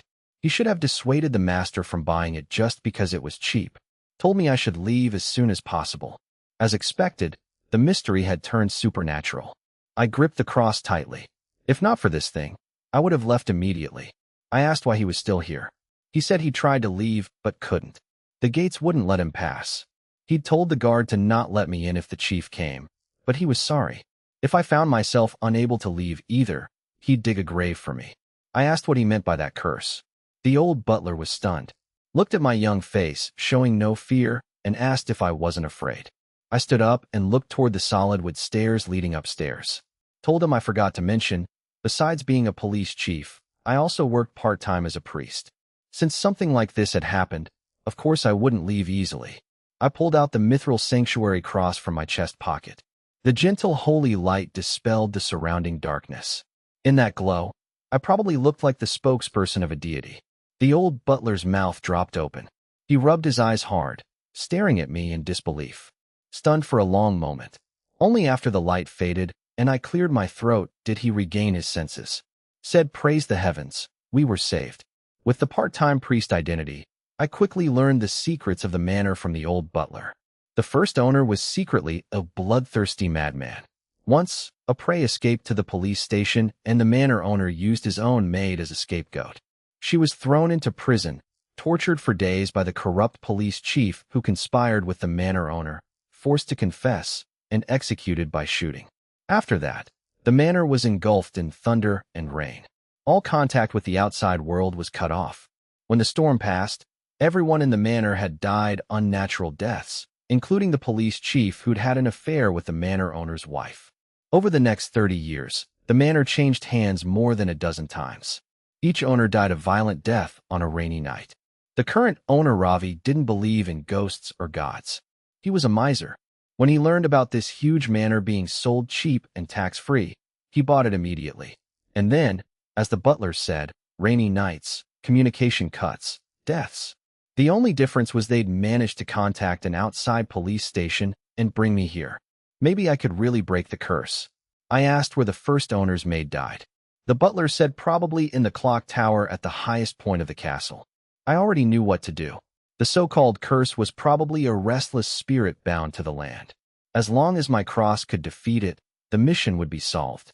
I didn't think about what would happen if I failed. Pointless. Carrying an oil lamp, I followed the butler up the castle stairs. Cold, damp air echoed through the place. Dripping rainwater added to the creepy atmosphere. When we reached the clock tower, the cross in my palm started emitting bursts of heat. I said, "It's here." The butler dared not enter. I gritted my teeth and stepped in alone. The moment I entered, I felt something lock onto me and rush toward me at high speed. I told it to get lost. The mithril sanctuary cross released a soft light, illuminating the clock tower. A piercing scream shattered the night sky. Then a smooth, translucent skull fell at my feet with a clang. Just over. I felt it was unreal. Pinched my thigh. It hurt. Not dreaming, not hallucinating. I searched around but found nothing except that skull. It was really over. I looked at the cross in my hand and realized I might have underestimated it. Without the sublimation ability, without transforming the level 2 mithril cross into the sanctuary cross, I wouldn't have had any means of resistance against something like this. I exhaled deeply. The station seemed to end abruptly, but what was wrong with that? I picked up the skull. Didn't know what it was used for, but since it popped out, no reason not to take it. The butler waiting outside wiped cold sweat from his forehead, saw the skull in my hand, and stepped back several paces in fright. I told him the curse was resolved. This skull was the curse's core. He said, "God bless. Thank you for saving us." After leaving the top floor, the thunderstorm still showed no sign of weakening, which was normal. A restless spirit that could be killed instantly wasn't the cause of the storm. On the contrary, the storm created the restless spirit. The manor seal was lifted, and I had no immediate plan to leave. How long had it been? Less than an hour. Where was this place? A wealthy man's manor. No weapons or train coins, but something else important that no other station had. Food. Real vegetables and meat. White forest fruit was delicious, but eating it every day got tiresome. As a normal human, I missed regular meals. The old butler took a pure red gemstone from a safe, said it was the master's most precious treasure, priceless, and asked me not to refuse it. Then added that if I liked anything else in the manor, I could take it freely, since there was no longer an owner. That last sentence was exactly what I wanted to hear. I accepted the gem and weighed it in my hand. Smooth and cool, like a piece of ice. I said I'd be heading down the mountain soon, but needed to restock supplies. Could I take some food and water? He said of course. I entered the kitchen and saw the fridge stocked with fresh meat, eggs, and vegetables. Filled my backpack and hurried to the train. Made a round trip every 20 minutes, dropped off supplies, came right back. The old butler, who was tying up the crazed security guard, was startled by my sudden return. Asked if there was still a problem with the curse. I said no problem, the Almighty God was just hungry, so I was bringing some food back. No problem, right? I made several trips, transporting most of the food and various seasonings from the kitchen. Hadn't forgotten there were still 2 living people in the manor, so I didn't take everything. On my final departure, the old butler called out to me from the iron gate. I stopped and turned around. He was leading the insane security guard, both bowing to me.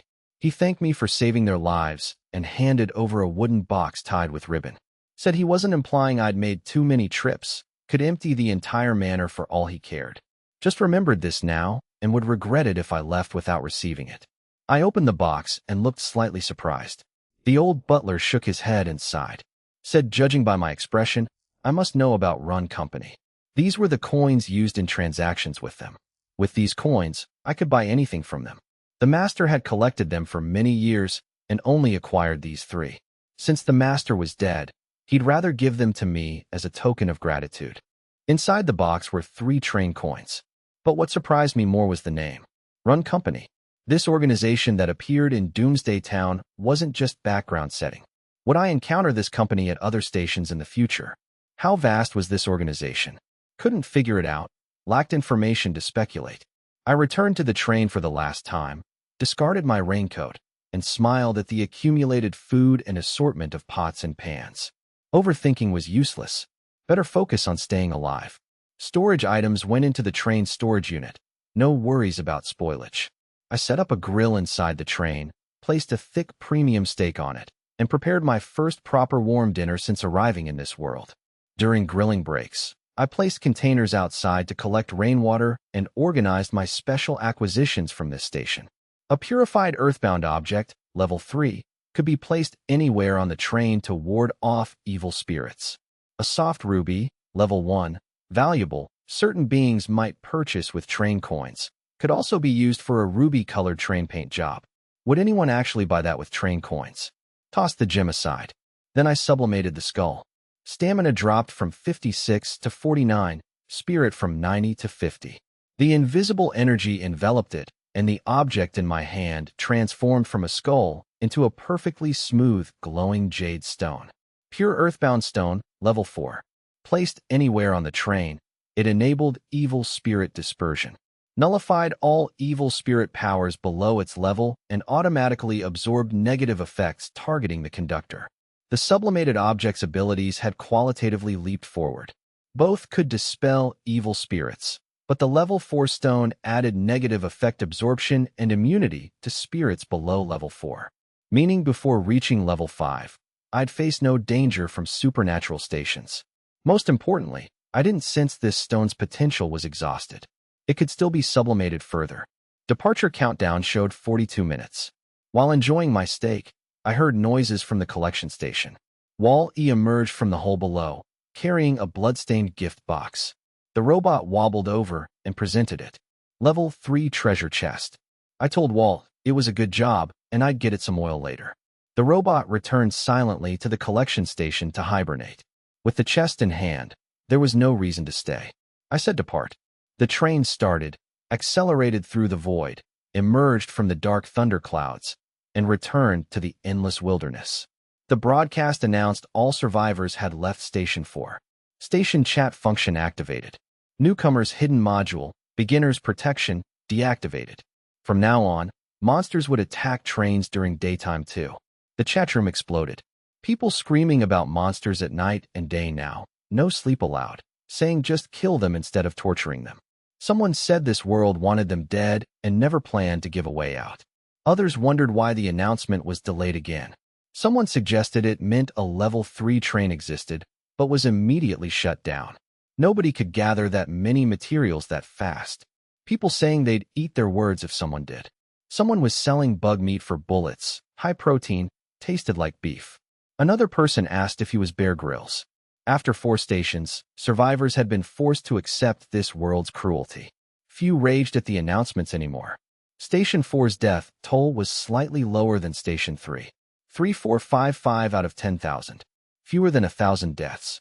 The chat scroll speed had undeniably slowed from the beginning. I ignored all that and focused on the box in my hands. Sublimate. Stamina dropped from 63 to 33, spirit from 70 to 45. Level 4 treasure chest, ready to open. I speared a piece of steak with my fork, wiped my hands. The last level 4 chest gave the watchtower. Hopefully this one wouldn't disappoint. Inside were 8 train coins, an observer blueprint at level 4, a safety bracelet at level 4, a wind-up monkey doll bomb blueprint at level 4, and something called a profane card fragment. 2 of the 3 items were blueprints. This chest was much luckier than the last one. The observer blueprint needed 100 kilos of metal, 80 of wood, 150 mechanical parts, and 30 electronic components. When installed in any carriage, it could monitor any part of the train and sound an alarm upon detecting foreign intrusion. Excellent train facility, though I currently lack the electronic components. The safety bracelet could block one fatal attack, then shatter after use. Brief description, incredibly practical. I put it on my right wrist and felt an inexplicable sense of security. The wind-up monkey doll bomb blueprint needed 3 kilos of metal, 40 mechanical parts, 400 grams of gunpowder, and 1 kilo of fiber. When fully wound, the monkey doll would go to a designated location and self-destruct. 400 grams of gunpowder. I remembered 100 bullets only used 500 grams total. But where to get gunpowder? Having blueprints without materials was frustrating. Then there was the final reward.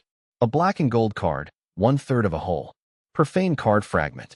Needed 3 fragments to synthesize the profane card, which meant at least 3 level 4 treasure chests, maybe more since level 4 chests might not guarantee getting this fragment. I toyed with the unusually textured card. Didn't know what would happen after synthesis, but it surely wouldn't be ordinary. I turned to the trading platform. Purchasing didn't go smoothly. Quantities were too small, prices inconsistent, premiums too high. Even though I was relatively wealthy, I wasn't about to get taken for a fool. The truly capable people had already passed through the initial difficult period. Items like gunpowder wouldn't be casually put up for sale. I needed to post directly in the chat room. I posted a message offering to buy gunpowder. 200 grams could be exchanged for 1 compressed biscuit and 1 bottle of drinking water or 1 fresh tomato. I also posted a trade request for electronic components. 10 components for 1 bottle of mineral water plus 1 compressed biscuit. Then I spent 1 train coin to pin the message so all survivors would see it. After the thunderstorm station, anyone slightly intelligent shouldn't be too short of water. Boiling it would at least prevent death from thirst. Especially with Shangguaning Xue, the major water seller. I often saw her listings on the trading platform. I added another compressed biscuit to the offer. 1 bottle of water and 1 military biscuit could sustain someone for a whole day. The biscuit's sweetness could provide some comfort in these life and death situations. As for tomatoes, the castle kitchen had an abundance.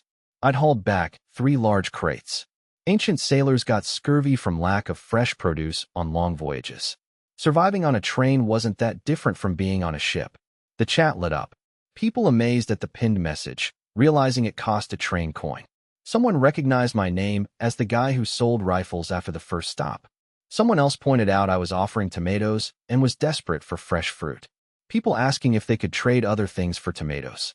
Someone argued tomatoes were vegetables, not fruits. People begging me to sell guns, offering train coins. There were capable people among the survivors. In a short time, I completed 10 preset trades. 2 kilos of gunpowder sat in front of me. I used some to manufacture my first batch of level 3 bullets. 100 rounds materialized in the designated storage area. They felt slightly heavier than the low-level bullets. I loaded one into the blacklight pistol and fired at a stack of metal. Where low-level bullets could only penetrate, the level 3 bullet blew the entire stack apart. I was extremely satisfied. After manufacturing the remaining gunpowder into bullets, I stored 999 level 3 bullets in the special storage unit. The chat interface flickered. All 3 of my contacts had messaged me. Li Shaoxing said he had gunpowder.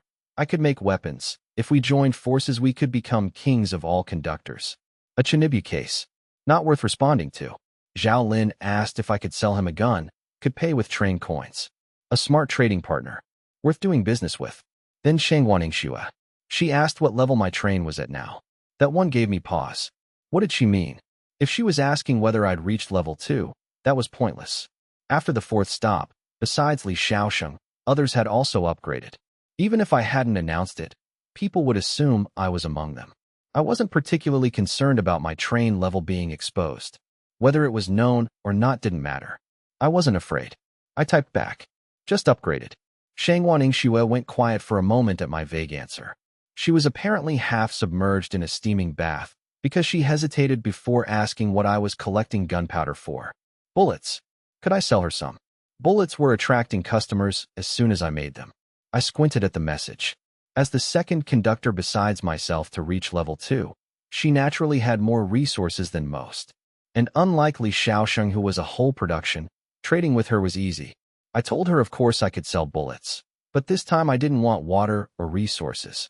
I only wanted train coins. 1 coin for 30 bullets. She asked if I was robbing her. Obviously, she couldn't accept that price. I said no. I was stating a fact. My bullets were worth that price. I sent a screenshot. She saw the level 3 affix attached to the bullets, and her eyes went wide. How is that possible? Level 3 bullets. Had I really reached level 3? But she didn't ask how. Everyone had their secrets and their luck. Just like her. She took a deep breath and tried bargaining. 50 bullets for 1 coin. 30 was too few. I said 50 was too many. How about 40, a middle ground? Usually when bargaining, one side would leave a middle value and both parties would accept it. She sighed and pulled out her only 3 train coins with some reluctance. Said deal, but I had to give her a gun as well. The one she had before was a bit damaged. I said I couldn't just give her one, but I could sell her a new one. Told her to take a look before deciding. I showed her the exquisite sharpshooter rifle, level 2. Clearly more luxurious and powerful than a low-grade rifle. She asked how much. I said not much, 2 train coins. I'd throw in 10 bullets as a gift. Counting the previous ones, that was 50 bullets total. Fit her needs perfectly. Pretty generous, right? She glanced at the 3 coins in her hand and probably felt like she was being watched. Otherwise, how could I know exactly what she had? After hesitating, she gritted her teeth and said deal. I then asked if she remembered she had a wooden bed blueprint. Could she help me make one? I'd provide the materials. Consider it a return gift for the extra 10 bullets. She said 10 kilos of wood. She didn't want to say anything else. After the deal was done, she sighed as she looked at the extra wood I sent over, made the bed, and sent it. I gained 3 train coins and a bed to sleep on. Huge win. The exquisite sharpshooter rifle was of little use to me. After acquiring the Judgment of Gunfire module, even just using a handgun, I could hit distant targets. Keeping the rifle was pointless. Better to sell it for train coins. Lying on the bed after a long time, my mood improved significantly. 14 train coins. That was my current wealth. Trading with that kind of person was pleasant, no unnecessary nonsense. Oh, and there was Zhao Lin too. I unloaded the low-grade rifles on the warning platform, all sublimated to level 2, and sold them to Zhao Lin for 2 train coins each. Then exchanged 100 low-grade bullets for 5 freshwater fish. That brought my total to 16 train coins. Shortly after, I successfully acquired electronic components. After consuming the materials, I directly built and installed the surveillance device in the 3rd train car. Like the warning device, I couldn't upgrade it for now. The level 4 threshold required figuring out how to surpass it first. Then I remembered I could exchange for the power generator. That blueprint worth 6 train coins from the level 3 upgrade options. I spent the coins and got the energy power generator manufacturing blueprint, level 3. Needed 50 mechanical parts and 40 kilos of metal. Less than I expected. No extra trades needed. I made the generator directly. It consumed diesel to generate power. Diesel was available on the trading platform, but only 1 barrel, and a very small amount at that. Even if bought, it wouldn't last long, and acquiring more was probably difficult. I wasn't satisfied, so I padded the generator, which was about the height of my calf, and sublimated it. It became a power generator with an enchanted omnivorous tag, level 3. Now it could consume resources like metal, wood, coal, or oil to generate power. No need to buy oil anymore. I casually threw in a piece of wood, and the battery level rose slightly. I bought some electric light bulbs to hang in the train cars. With electricity, no need to endure darkness at night anymore. On the 4th day after arriving in this world, I could finally lie in bed like a normal human and count stars as I drifted to sleep. Of course, there were no stars tonight. Only the suffocating rolling black clouds above. The wilderness night was especially lonely. No monster attacks tonight. Only increasingly faint thunder and fading drips of rain. The thunderstorm quietly passed. The next morning, dazzling sunlight shone through the window onto my face. I woke up groggily, stretched lazily, grabbed a white forest fruit as breakfast, and headed to the front cabin out of habit. But the moment I stepped inside, a wave of heat struck me awake instantly. Damn, so hot. What was going on? The broadcast sounded. Today's weather was hot wind day. All conductors should take care, maintain body temperature, avoid heat stroke. The weather changed again. But this time it didn't say the platform would change too. I went back to the temperature-controlled car to wash my face, gritted my teeth, and went back to the front cabin. Really inconvenient that the control system could only be used there. The chat room was already bustling. Everyone except me had been woken by the weather change earlier. Being able to sleep until now, I was the only one. People were screaming about the heat, asking what the temperature was outside. At least 40 degrees Celsius. Someone was begging for water. Someone else pointed out they should have collected rainwater during the thunderstorm. Another person complained that in this heat, they sweated out any water they drank immediately, and the train was just a metal box, no different from an oven. Someone said just endure it, we'd reach the next station in a few hours. Another person told them to look at their mental stats. Ever since the heat started, both mental and physical attributes had been dropping continuously. The only thing that slightly slowed the decline was splashing cool water on themselves. At this rate, even if they didn't die from heat stroke, they'd probably go insane first. I wiped sweat from my forehead, gulped down an entire bottle of mineral water, and checked my personal interface. Physical at 98, mental at 110.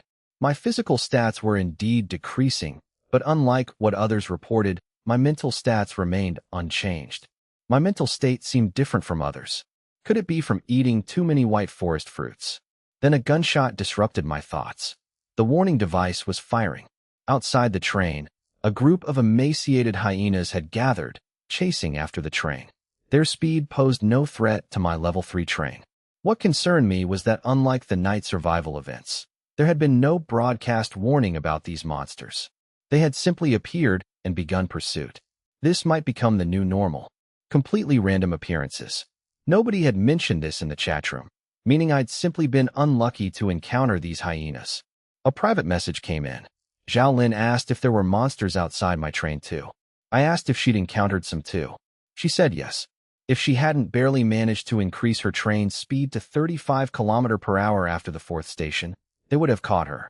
Those birds were terrifying. Many crashed into the windows. If not for the gun I sold her, she'd be dead. Birds. Different from my hyenas then.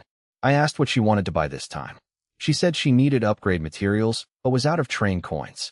Could she pay with fish instead? Zhao Lin also possessed a special talent. Luck conservation. Good luck follows bad luck, and bad luck follows good luck. At the third station, her terrible luck landed her in a dark, damp bat cave. Too afraid to leave her train, she endured 3 hours inside. But her fourth station was a fish pond. Using the fishing rod she'd made early on, she caught over 100 fish and a level 1 treasure chest in just 3 hours, without any bait, as if the fish were blind to her hook. Undoubtedly, that had been good luck. But next would certainly be misfortune. She likely wouldn't be able to upgrade her train, leaving only 1 station before the next night's survival. She didn't dare gamble on finding enough resources at a single station. I immediately rejected her offer. I wasn't short on food now. The only reason I'd sold her 100 bullets before was because I'd wanted fish and the low-grade bullets had become useless to me. I said sorry, not interested. She panicked, begged me to save her just this once. Said I was the only person she could think of who might have upgrade materials to spare. If she didn't upgrade now, she wouldn't survive the next night's survival. I told her she still had 2 stations. It wasn't impossible to reach level 2. She said others might manage, but she couldn't.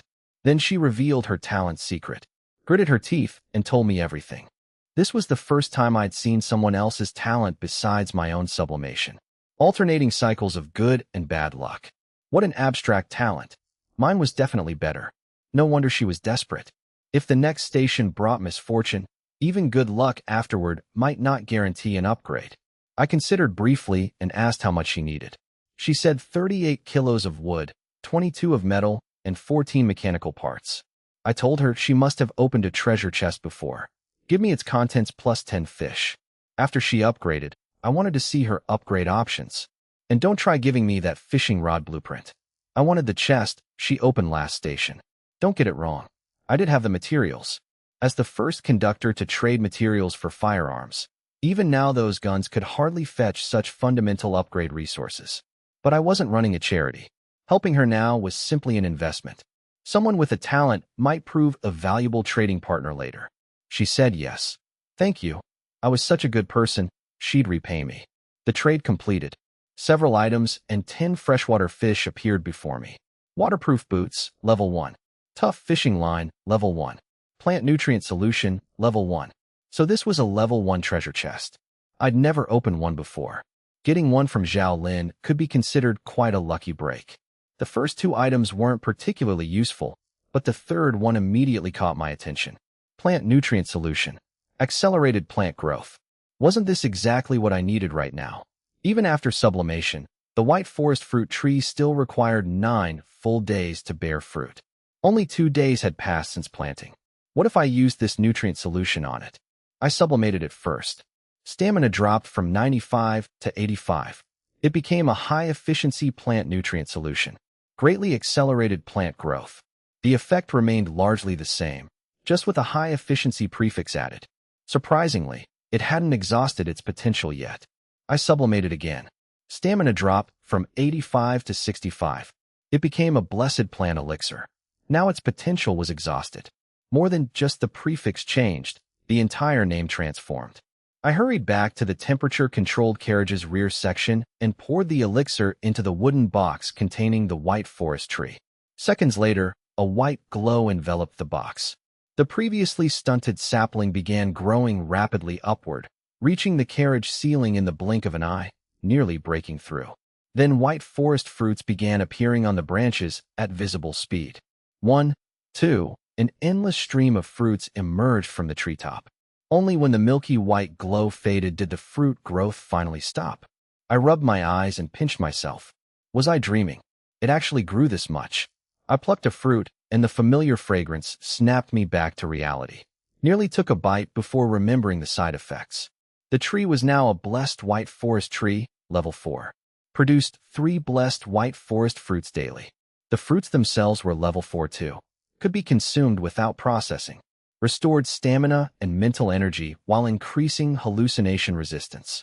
The side effects were gone. They could now be safely eaten without water soaking. I took a bite. Rich sweetness filled my nostrils. An indescribable deliciousness that made me crave more. I wondered if this was what they called virtue rewarded, or did I catch some of Zhao Lin's good luck? But there was bad luck too. Better not talk to her much at the next stop. Harvesting the fruits yielded 55 in total, which I stored in special compartments to replace regular white forest fruits for carrying. Level 4 blessed white forest fruits could restore stamina and mental energy, potentially life-saving in critical moments. While others suffered in the tropical heat, I lounged comfortably in my 22-degree climate-controlled carriage, enjoying barbecue and beer. The only downside was the beer wasn't cold. Should get a fridge when I got the chance. 30 minutes before arriving at the 5th stop, the crossroads of fate prompt appeared. 2 options. Station 1, Abyssal Bat Cave, a level 4 combat station. Station 2, Mystic Bell Town, a level 4 mission station. Both level 4. I wondered if I'd caught Zhao Lin's bad luck. While I knew the train might upgrade stops by 1 level, having both options at level 4 was a first. Combat. Different name from previous hunting stations. What was the difference? After some thought, I decided caution was best. At level 4 stops, my equipment advantage would be minimal. Moreover, the combat label gave me an uneasy feeling. I chose Station 2, the mission stop. Having experienced 2 mission stops already, I felt more confident. If dangers arose, I could always abandon the mission. The train accelerated. Familiar void space appeared ahead. When the countdown hit 0, the sunny world was replaced by darkness. The system confirmed we were at Mystic Bell Town. Docking time was 5 hours. Good luck. This station was rated danger, with an exclamation point more severe than ordinary danger. I looked out the window. This was a station. By all appearances, we'd stopped at an utterly ordinary train station with 2 tracks. Nighttime.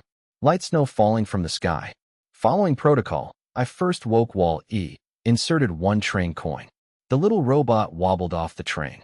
As I prepared to disembark, approaching footsteps disrupted my plans. Human or monster? A young girl's voice carried across the empty platform. Sir, Inspector, you've finally come. Human. I kept my pistol ready. The judgment of gunfire module let me calculate perfect firing solutions based solely on sound, without visual confirmation. Then the voice's owner reached the train door. A petite girl of about 11 or 12, bundled in a white winter coat with knitted hat and scarf, stood on tiptoe peering into the train.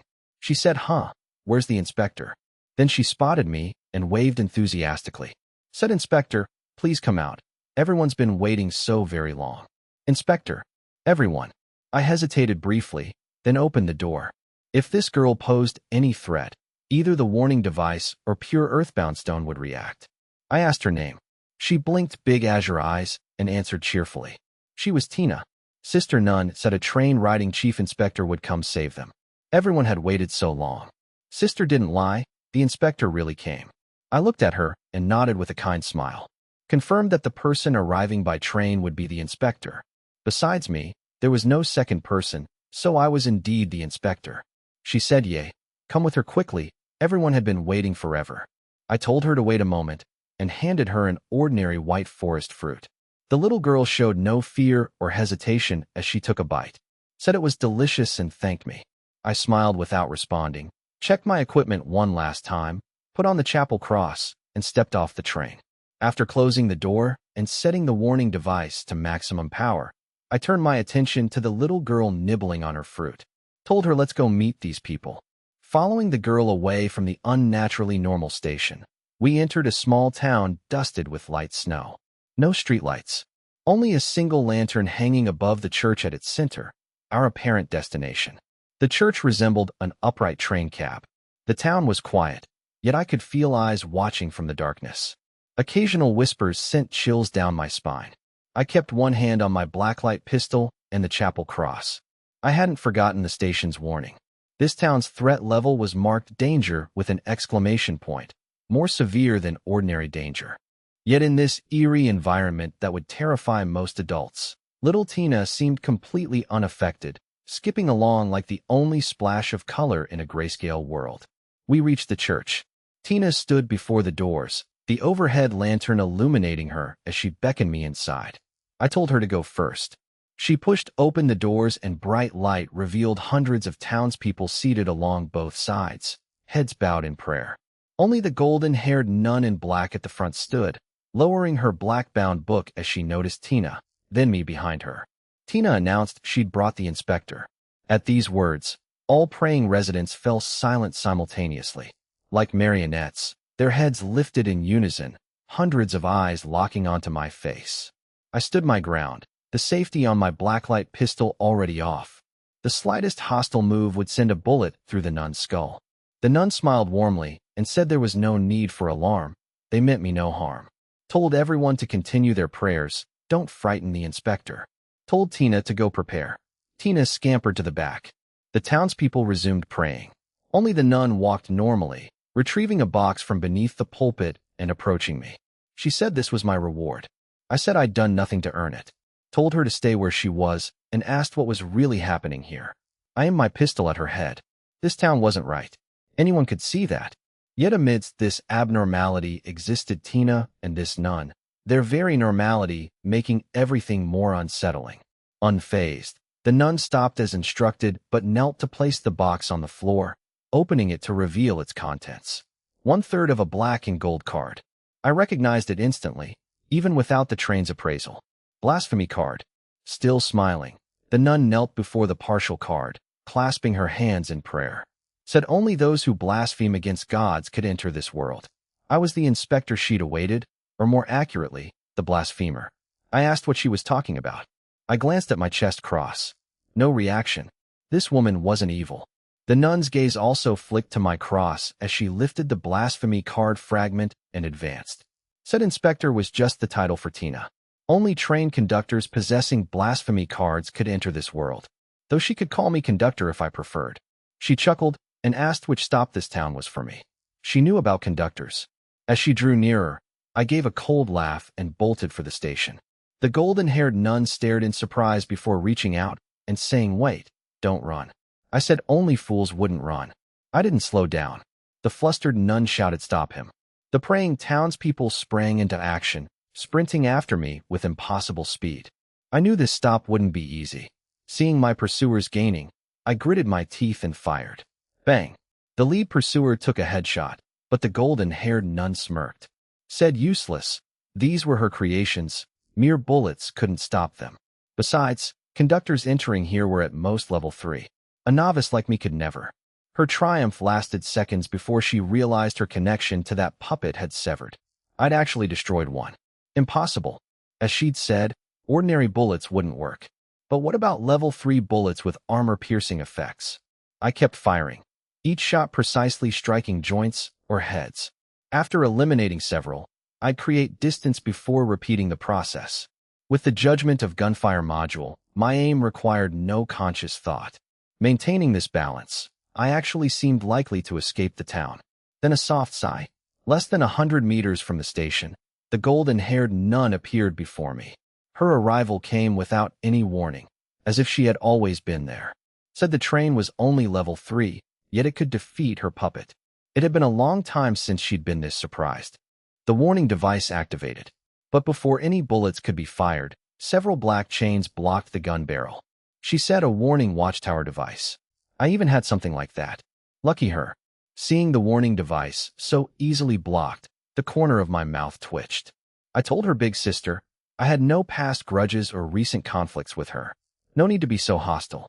If she wanted something, just take it herself, okay? She said she wasn't taking my things, don't worry. She wasn't here to hurt me, or I would have died long ago. The golden-haired nun walked over and sized me up from head to toe. Asked if I wasn't running this time. I said couldn't run. I helplessly sat on the ground. Teleportation, controlling chains, puppets. This woman was clearly beyond what I could handle right now. Actually, I still had the judgment of gunfire as my last trump card. But she didn't seem intent on killing me. Otherwise, she wouldn't just block me and waste so many words. Moreover, I felt that even with judgment of gunfire, I probably wouldn't win. She said good that I understood. Told me to come back with her. By the way, her name was Shea. I could call her sister priestess if I wanted. She didn't mind. Shea grabbed my hand and pulled me up. Underneath the delicate black and white nun's habit, Her long, slender, white legs stepped in small black boots that clicked on the stone pavement. Back inside the church, Shea took out a blasphemy card, which was only 1/3 complete. She held it out to me. I pointed at myself and asked if it was for me. Then said forget it, such a precious thing, she'd better keep it herself. The more she wanted to give it, the less I wanted it. This blasphemy card was obviously not an ordinary item, or else she wouldn't be holding it carefully with both hands. Seeing my expression, Shea burst out laughing, patted my shoulder, and said, "Don't be afraid. Look at her. She was a nun. How could a kind-hearted nun harm anyone?" Looking at the card forcibly shoved into my hand, I reluctantly accepted it. At worst, I could find a chance to throw it away after escaping. She said, "Don't even think about secretly throwing it away." Then she grabbed the head of a villager puppet and crushed it to pieces with one hand. The head that required level 3 bullets plus blacklight armor-piercing enchantment to penetrate. She crushed it like it was nothing. I swallowed hard and looked at her slender fair palm. Hard to imagine she possessed such strength. I said, "All right, Sister Shea, I definitely wouldn't throw it away." After crushing the head, Shea turned and walked to the prayer altar, picking up a book with a black cover. Asked me what my talent was. I didn't answer. She said, "Don't want to say." Fine. She wasn't the kind of woman who was that curious about others' secrets. Then asked again if I was really not telling. Then said okay, she wouldn't ask. This woman was really strange to the extreme. However, I was already certain of one thing. I wasn't going to die here, and judgment of gunfire probably wouldn't help either. The atmosphere grew silent. Looking up, my eyes met Shea's gaze. Silence. She finally asked if I wasn't curious why she knew about train conductors, about train survival, about talents. I said not curious. Curiosity killed the cat. I wasn't the kind of man who liked to pry into others' secrets. Her expression twisted with frustration. Her smile from before vanished instantly. She teleported in front of me, glaring with dissatisfaction. Then she crushed another puppet's skull with her hand. I swallowed again. Being so close, I could smell a faint, elegant floral fragrance emanating from her. Leaning back, I hurriedly waved my hands and said no need, Sister Shea. Then I started asking questions. Who exactly was she? What place was this? Why was she here? What was that card just now? What did she want to do with me? She said stop and covered my mouth.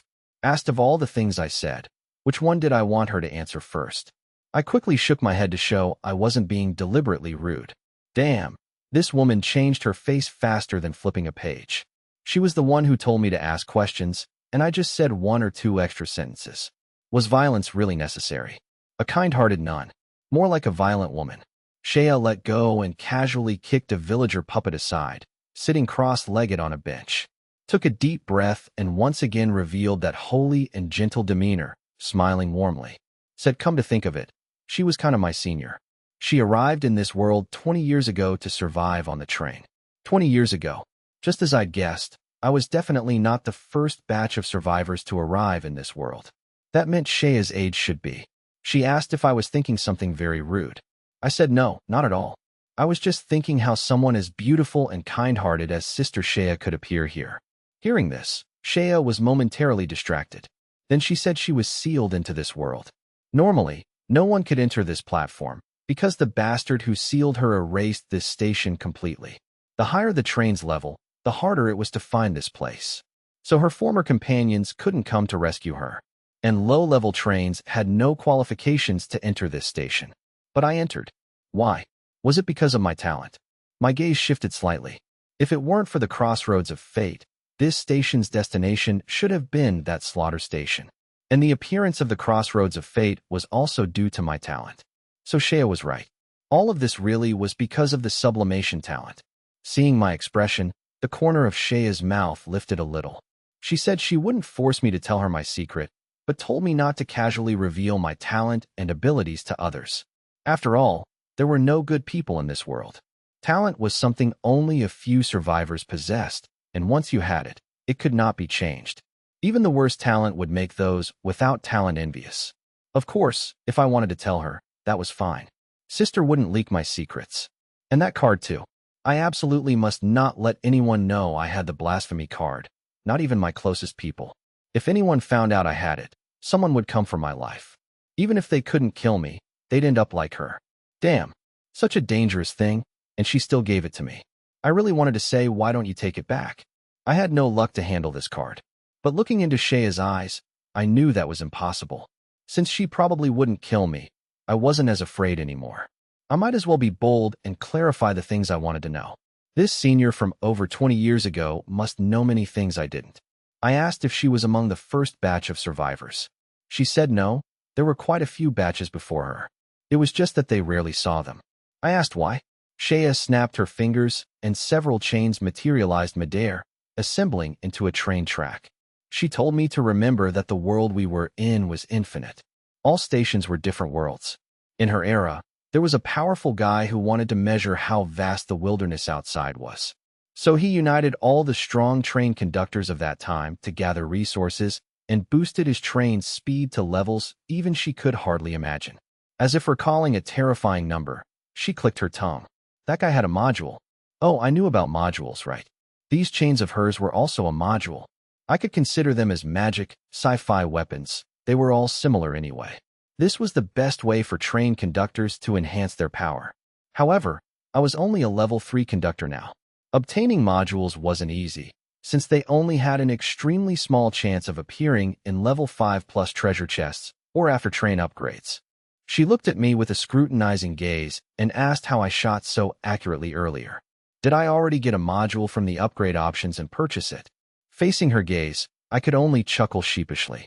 I had indeed obtained a module from the upgrade options, but it wasn't related to shooting. It was the early departure privilege. I asked what happened later. Did that person really measure the entire world's size? Shaya remained silent for a moment before shaking her head. No, that guy died. He traveled at that unimaginable speed for a full year, but still didn't encounter any other trains in the wilderness. Suddenly one day, his friend's avatar grayed out, meaning his train was destroyed, and of course he died too. But his death wasn't worthless. After traveling at that speed for a year without finding other trains, they concluded that the wilderness all conductors traveled through wasn't the same for everyone. Returning to my earlier question, survivors appeared every 3 years. Train conductors traveled through their own worlds. Unless the number of people in a sector reached a certain threshold, they wouldn't encounter each other. Of course, this was just the general rule. Shaya somehow produced a lollipop and popped it into her mouth. Asked if I wanted one. I said thanks, I wasn't hungry. She said you're welcome. She wasn't planning to give it to me anyway. That was her last one. She grinned mischievously as she crunched the lollipop, casually removing her nun's hat and standing up. Seemed she didn't intend to continue this topic. She said all right, that was enough questions. She'd answer one last one. Then I'd have to find out the rest myself. My level was too low. Knowing too much would just make me overthink, which wasn't good. Then offered me candy again. Somehow produced another lollipop.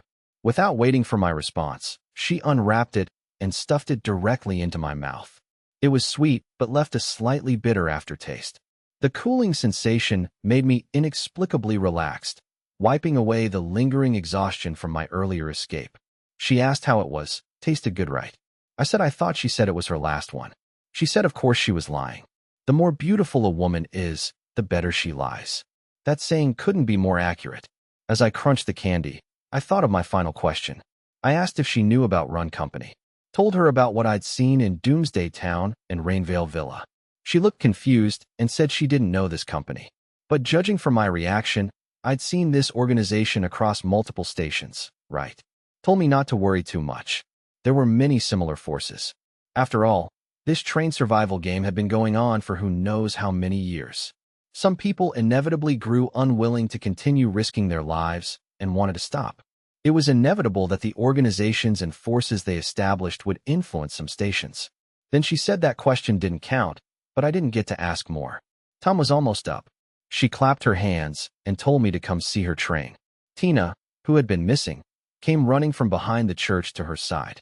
Tina said, Sister Nun, everything was ready. Oh, it was Inspector. Thank you for helping us, Inspector. Everyone would be grateful.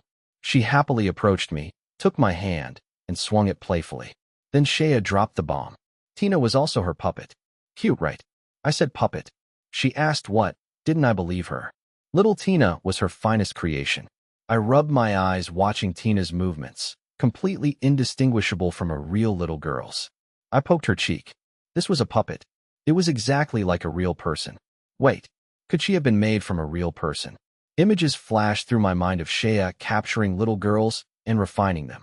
Could it be that Shea was actually a demon sealed here by some righteous person, only for me to accidentally break the seal? Better not make her angry. I was so handsome. What if she turned me into a puppet? The church trembled. Shea held Tina's small hand as they walked to the front prayer platform. She said, "System, prepare for departure." Familiar light screens began appearing frantically. This church was the locomotive of Shea's train. She tossed me a black box and said these were a small reward for helping her open this world. Don't worry, nothing dangerous this time. As for what it was, I'd find out when I got back. It would definitely suit my current level. I realized that card really was dangerous. She told me to stop overthinking and let me see what a high-level train looked like.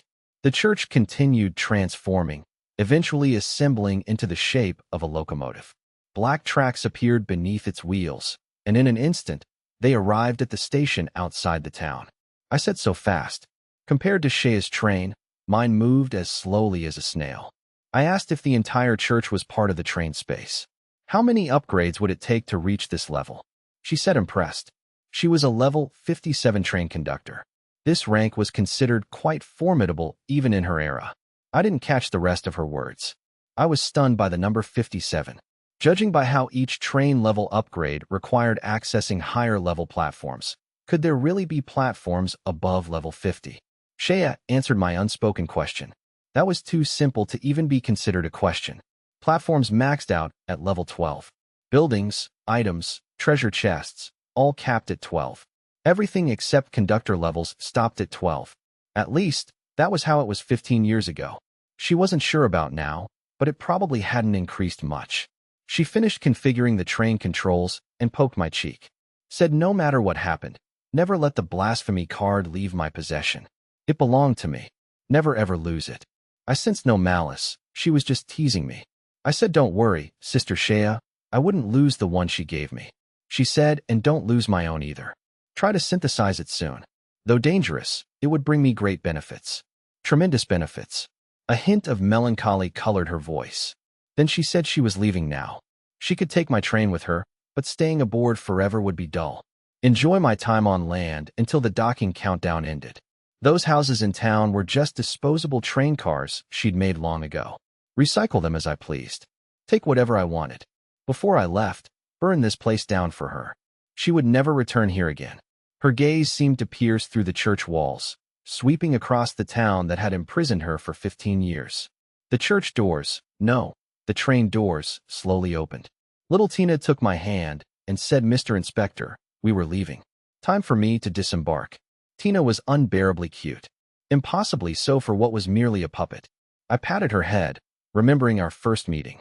Recalling her fondness for white forest fruit, I retrieved 10 blessed fruits from my storage unit and gave them to her.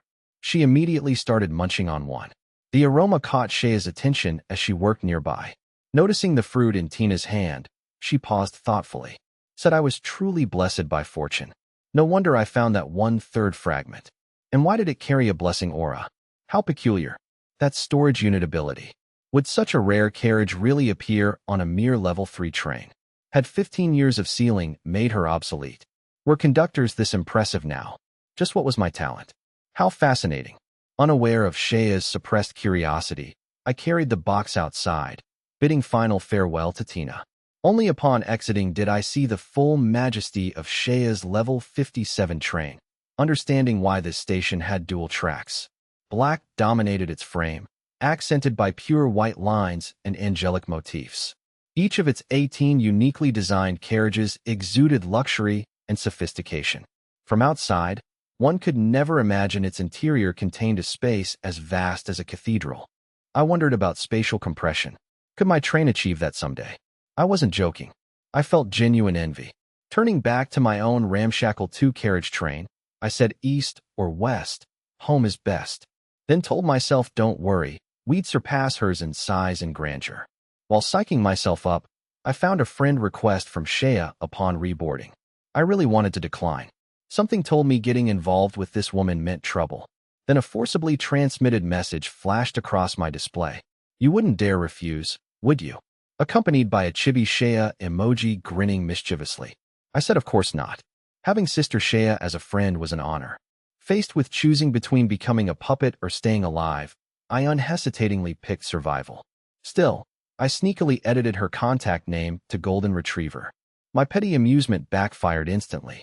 She said good boy, now she could track me anywhere. Learn from this. Be cautious accepting random friend requests. I added another prefix. Evil Woman Golden Retriever. The train's roaring engines shook Mystic Bell Town. The ground trembled.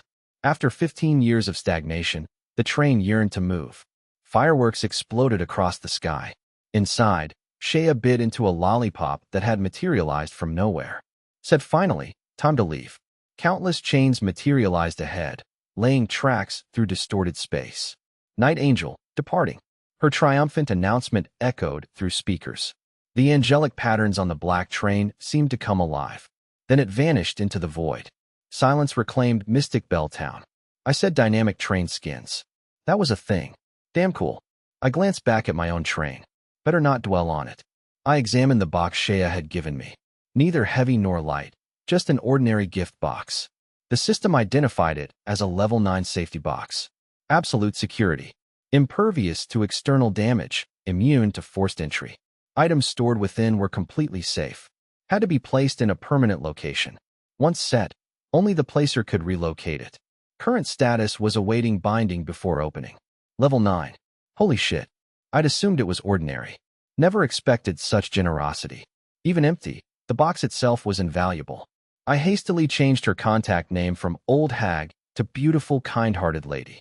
I pressed my thumb against the box's center. Binding successful. Could be opened. The contents were a flame stone, 10 kilos of gold, 10 kilos of mithril, and 3 healing lollipops.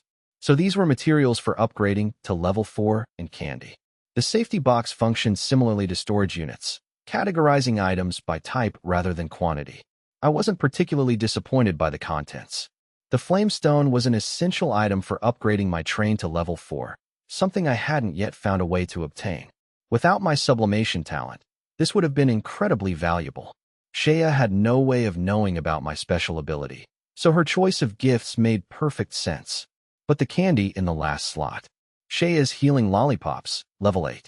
Upon consumption, formed a protective membrane that blocked external damage while continuously restoring stamina and healing wounds. The note said it was the masterpiece of a certain dark nun. As long as I wasn't dead, eating this would ensure survival. Then a message from my contact, Evil Woman Golden Retriever. She asked if I'd opened it yet. How did I like it? Big Sister treated me well, didn't she? Levels 3 to 4 were a small threshold. Only after crossing it could I truly be considered past the beginner stage. For newcomers like me, obtaining flamestones was normally very difficult. They only appeared with minimal probability after the 10th station.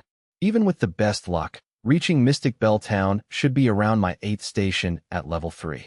This gift saved me several stations worth of trouble. As for those 3 candies, eat them when injured, don't snack on them casually. Be properly grateful in my heart. Find the remaining items myself, level up quickly, stay alive. And when I'd collected that card completely, remember to tell her. Before I could change the contact name back, her message arrived. Reading the lengthy text, I felt complex emotions that condensed into a single phrase. Thank you, though I don't actually need it. I kept the latter thought to myself. My gratitude was genuine.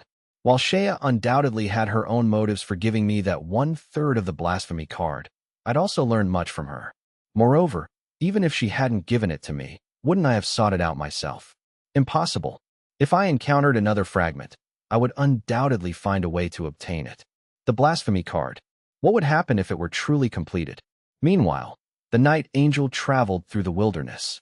Shea stood before the prayer platform, eating a blessed white forest fruit she'd snatched from Tina's hands, gazing at the distant horizon. Said this world remained utterly unchanged. How boring. A message notification sounded. She was back. Asked if the other party wasn't surprised. The reply said not particularly. This world was infinite, and within infinity, there must exist an anomaly that would free her from the seal. Though 15 years was faster than expected. So the one who opened the world was the other 1/3. Shea corrected, now it was 2/3. The other party was silent. Shea said what? Find it strange. She was sealed for 15 years because of that card, proving it wasn't meant for her. Yet the person who freed her obtained in mere days what she nearly died trying to get. Didn't I think he was more deserving of it? The other party said such was fate. In infinity, such possibilities existed. Not strange at all. Asked what she'd do next. Shaya's eyes turned cold as she typed the line. An eye for an eye. The other party remained silent for a long time. Shaya's emotions gradually stabilized, and she suddenly recalled my recent question. Asked what this run company was. How dare they extend their reach to stations below level 4? Where were the heavenly organization's inspectors? Why hadn't they acted? The other party was silent again. Shaya asked if they were still there. Dead. Why so quiet? The reply said, just an insignificant courier company. Nothing to worry about. As for the heavenly organization, those pitiful do-gooders had already disappeared. Back on my train, the departure countdown showed 22 minutes remaining. Through my efforts in dismantling the train carriage turned houses in the town, I'd acquired a considerable amount of resources. Most carriages were damaged, yielding at most 1/10 of their original construction materials during recycling.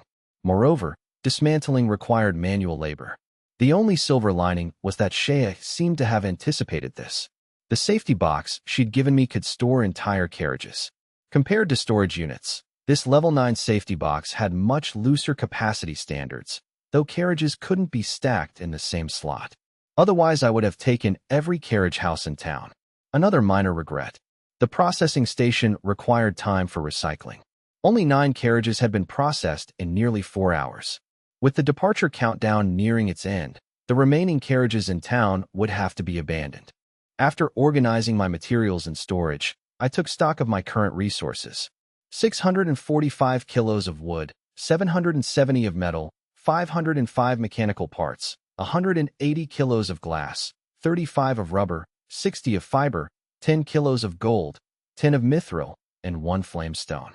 These resources were sufficient to upgrade my train to level 4. Though with my sublimation talent, I had no intention of doing so through normal means. The sound of treads on ground roused me from my lounging position. Wall-E, whom I'd nearly forgotten, came wobbling toward me. I told the little guy I almost forgot about him. Though there shouldn't be any treasure chests at this station. Shaya created this town herself. Why would she leave any chests? After tapping Wall-E's metal head a few times, I noticed the robot's arm clutching a metal lump. I took the metal cube and examined it, finding nothing remarkable. Didn't look like ordinary iron. Curiosity overcoming laziness, I returned to my train and used the control system to appraise the mysterious object. Level 4 treasure chest. Could be opened. Huh. A treasure chest. Wait, wasn't everything here created by Shaya? Did she leave this here intentionally? But that didn't make sense. She told me to burn this place. I ran my fingers over the chest's surface but didn't contemplate further. If she didn't want it and never mentioned it, there was no reason not to open it. A level 4 chest meant that after one sublimation, it could reach level 5. But the same question remained.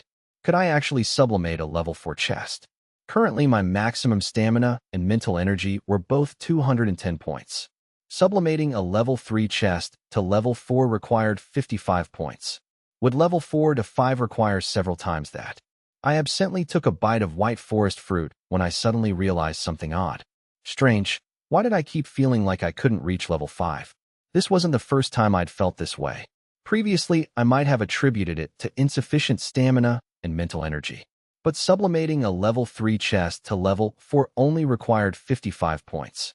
Now that Shaya had told me treasure chests could go up to level 12, if I couldn't sublimate a level 4 chest now, wouldn't the required points become astronomical later? This didn't make sense. Should I try? My heartbeat accelerated. How would I know if I didn't try? Feelings were just feelings. Humans excelled at self-deception. Having made my decision, I didn't act immediately. I had a promise to fulfill first. Purchasing a barrel of diesel from the trading platform with some biscuits, I'd earlier connected several parts of the town using wood planks. The scent of diesel mixed with the cold air. Final 10 minutes of the countdown. Standing at the train's entrance, I pulled out the windproof lighter. Click. Whoosh. Flames raced along the wooden path into town. The snowy breeze fanned the fire, and within moments, starting from the simple station platform, Mystic Bell Town was engulfed in flames. Before the train, The distorted void signaling departure appeared. At the control panel, I pressed the start button. Privilege activated. Early departure. In an instant, the world changed. I instinctively shielded my eyes as the sudden temperature surge reminded me the wilderness's tropical climate persisted. After all this time, the temperature hadn't dropped at all. Back in the climate-controlled carriage, the temperature returned to comfortable levels. I placed the safety box in a corner. 3 slots now contained carriages from Mystic Bell Town, while the remaining slot was reserved for the blasphemy card. The box's original contents had been moved to storage. Another station completed. The broadcast didn't say anything this time. I collapsed onto my bed, held the level 4 chest aloft, and chuckled inexplicably. Who'd have thought my first level 4 chest obtained without sublimation wouldn't be this station's greatest reward? If others knew, they'd probably die of envy. At this station, I'd learned much about this world. Not extensive, but enough to avoid flying blind in future situations. And the blasphemy card. Shea never explained what the card truly was, but I could guess her ceiling in Mystic Bell Town was likely connected to it. The more I learned, the more questions arose. I felt tired. Truthfully, from my initial decision to flee until now. Even after Shea showed kindness, an underlying tension never left me. Only upon returning to my train did that tension finally dissipate. Body and mind relaxing simultaneously. I wanted to be like a salted fish, unconcerned about the next station, content to laze about. Unfortunately, impossible. Sublimation must continue.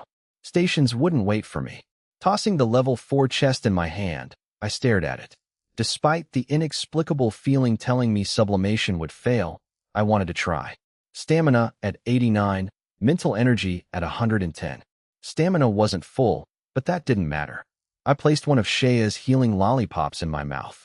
Sweet fragrance filled my nostrils as my stamina rapidly recovered. From 89 to 100 in just 1 second. At minimum, it restored 10 stamina per second. Wasting no time, I placed my hand on the level 4 chest. Sublimation. Instantly, stamina and mental energy drained like floodgates opening. The lollipop's power continuously replenished them, but it was like trying to extinguish a burning cart with a cup of water. It was as if the sublimation talent was never meant to reach level 5. In that moment, I finally understood my persistent feeling. It wasn't insufficient stamina or mental energy. Beyond level 4, whether chests, structures, or anything else, all resisted sublimation. Should I give up then? I could still stop safely now. Otherwise, my stamina and mental energy might be completely drained. But conversely, if I gave up, wouldn't my sublimation talent plateau at level 4? Shea said talents, once obtained, could never be changed. If I stopped now, sublimation would forever be stuck at this threshold. I refused to accept that. Can't be changed. I smiled, my other hand pressed to my chest where my heart beat. Then I'll have to try. I'll sublimate my sublimation talent itself. This mad act seemed to trigger something. Countless blinding red screens appeared. From outside, my entire train was now shrouded in red light. Every person in the entire train world felt an indescribable fear at that moment. Meanwhile, the instigator of it all lay unconscious amidst the red screens. Then consciousness started to return. I heard a noise. The system was trying to activate the crossroads of fate. Approaching 6th station. The module triggered, asking me to choose between 2 stations. But the station names were showing as errors. The system said an error occurred and tried correcting. Correction failed. The crossroads of fate started activating anyway, telling me to choose within 5 seconds or the station would be randomly selected. I couldn't wake up. The selection countdown started. 5, 4, 3, 2, 1. Timeout. The module was randomly selecting a station.